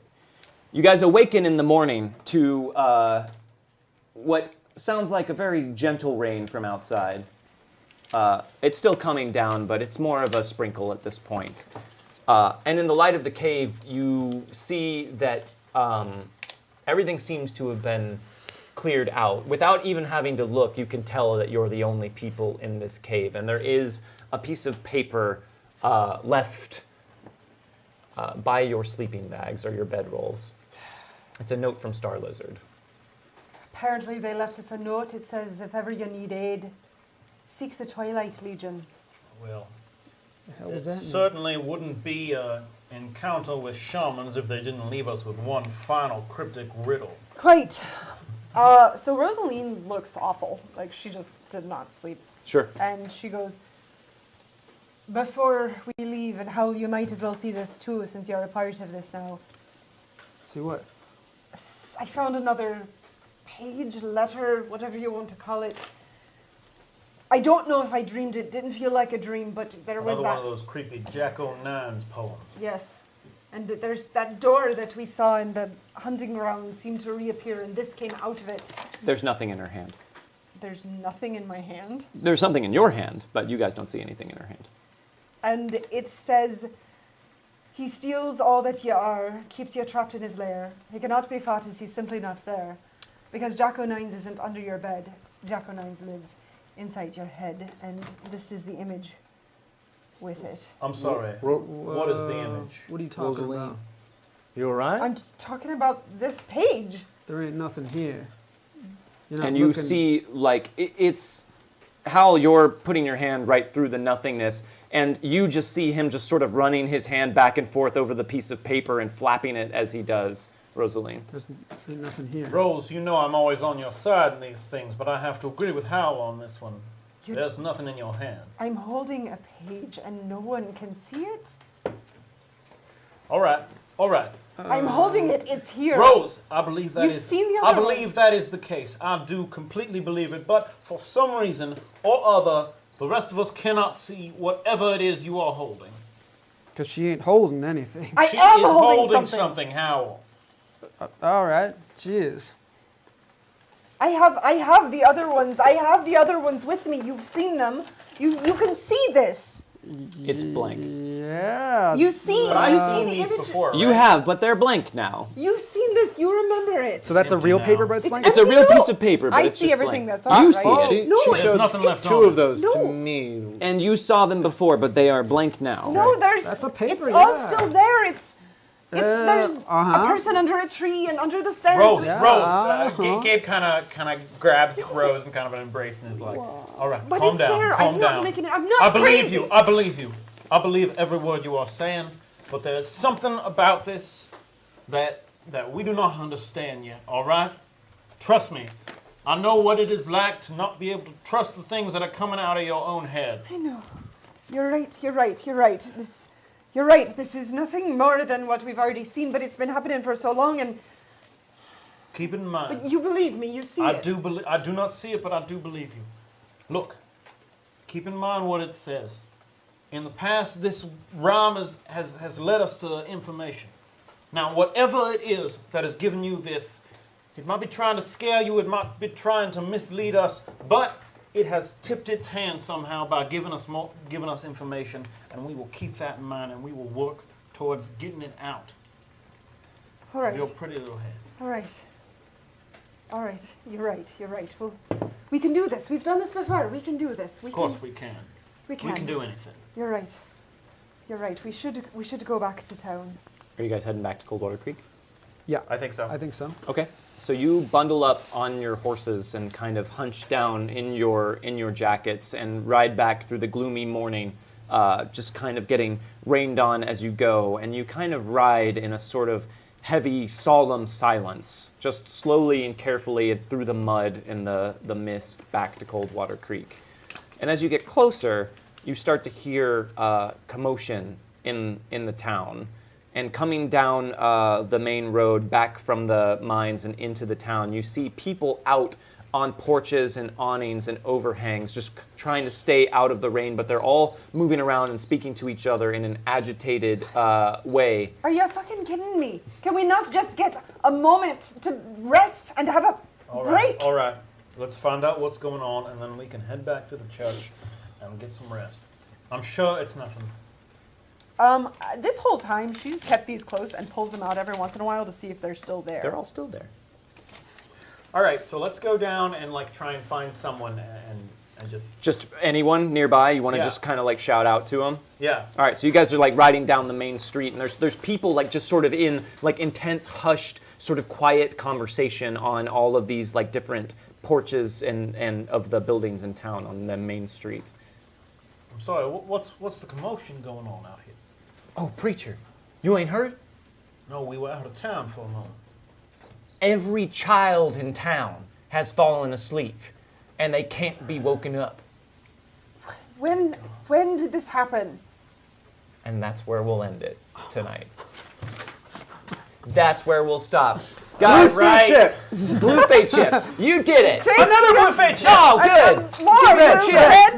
Red. Send us your chips! Guys, chips. thank you so much for all of the tips. You guys unlocked a lot of fun stuff tonight, including Yes. a little bit more of world knowledge and the truth about what is going on than Star Lizard and Wolf That Leaps Through Fire might otherwise have known, meaning more than they might have known, meaning more that you get to know if you didn't know it already. So thank you for unlocking that. We will be back next week. Now, we will be missing both Hal Melton and James Bogue. So instead of continuing on and figuring out what is happening to the children of Coldwater Creek, we will be taking a trip back in time. And we might even have a special guest with us. We'll have to see. 2 weeks from now, we will be kicking off the very beginning of our Extra Life charity marathon, our Halloween marathon. Halloween. And we'll be kicking it off with a very special, extra long, extra spooky Halloween episode of Wildcards. So be sure to mark your calendars for that. There's going to be a lot of great games being played for that, and we'll be announcing those very shortly. Yes, we will. But also, guys, we have Tempting Fate on Sunday. And Maximum Miniatures. That's right. Iron Tusk At will one. be returning to show us some Are you gonna be there? special painting I'm gonna be there. moves. We're gonna be there. We're gonna paint. We're gonna be there. And Havana, right? Havana's gonna be there too. Havana's gonna be Havana's there gonna be too. there. And then we have Tempting Fate, which is our Fate game run by Rick Budd and Nick Gilman with a rotating rotating roster of awesome players. So be sure to check that out. And then next week we have all kinds of awesome shows. Check out our social media for the calendar, and we post every day about what's coming up on that day. Here comes the new page. It'll be out on. Oh, and Megan is posting the new page that you guys unlocked just then. That is the final page. Those are all the clues they get about Jack-o'-nines. Does anyone have anything that they would like to talk about before we head out? Gruff? Hi, I'm Grav. You Grav. can follow me on Twitter at DoubleGXG and on Twitch at twitch.tv/DoubleGXG. And next time I'm back is Iron Keep, I think. No, sorry, Max Minis. I'll be here. That's 1 o'clock on Sunday until 3 o'clock. We'll be painting some minis. It'll be a lot All of time fun. specific. All times specific. Specific. And I'll let you talk about the podcast. Okay, I was gonna see if you got it. You're better at this.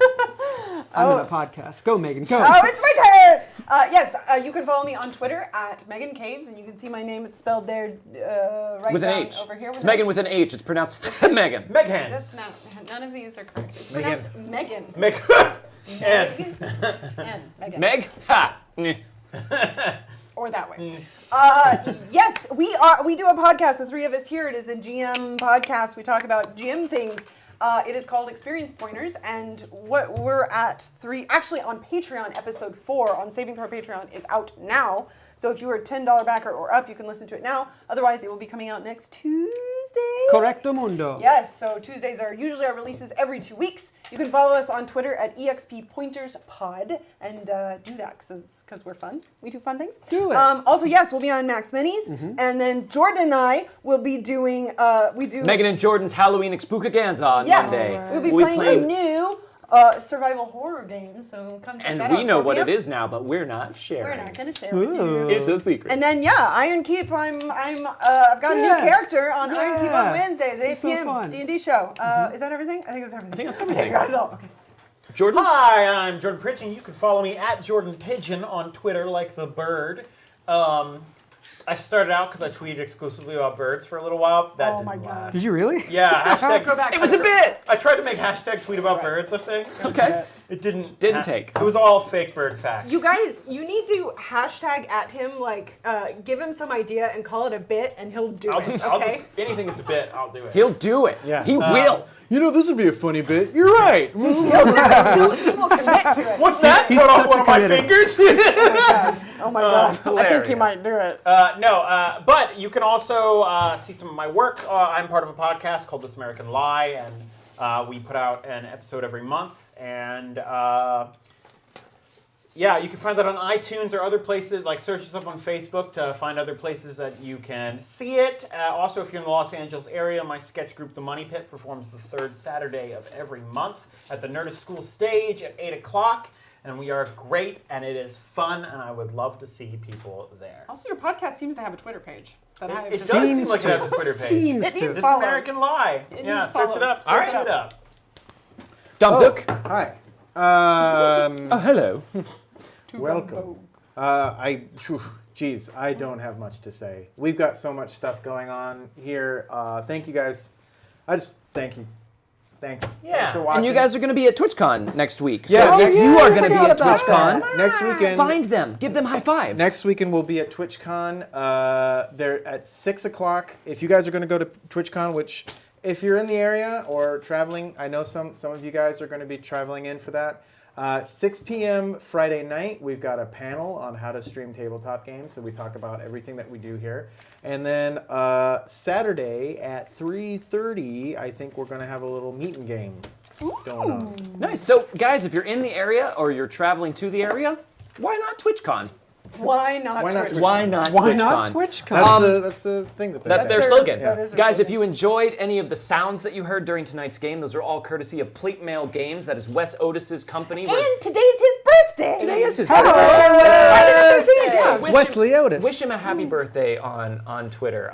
Or, even better, get him a present by buying one of his tracks, because Yeah. they are awesome and They they are really up the good. quality of Good. your game. So check those out. Really good stuff. If you liked any of the flat plastic miniatures that we used, these are courtesy of Arknight. That's ARCKNIGHT. I'm a big fan of these. We got a huge pack of them because they sell them in giant packs that are very affordable and very easy to transport, so you can carry a whole lot of miniatures with you for your game with very little space, and I like using them a lot. Also, all of us have Twitter pages where we do a little bit of in-between session roleplay. We You had can one find this me week. at wildcards_GM, at wildcards_GXG, at wildcards_Meg, at wildcards_JP, and at wildcards_Dom. That's where the page is up now on mine. I tweeted it, retweeted it everywhere, but still, that's where it is. So guys, thank you so much for joining us. Thank you for the subs. Thank you for the Yes. tips. We exist because of your support, and we exist to entertain you. So we hope Yes. we are doing our job. It is And our purpose. thank you very much for tuning in and experiencing this with us. Yeah. We have a lot of fun doing this with you, and we Yeah. hope you enjoy it too. Thank you to Nick for Yes. running everything behind the scenes and doing an awesome job. Attaboy. as per usual. And thank you guys. Thank you guys too. Thank you. Thanks for being here. You know what, Megan? Thanks, Tom. Let's shoot everyone with our fingers. Yes, pew!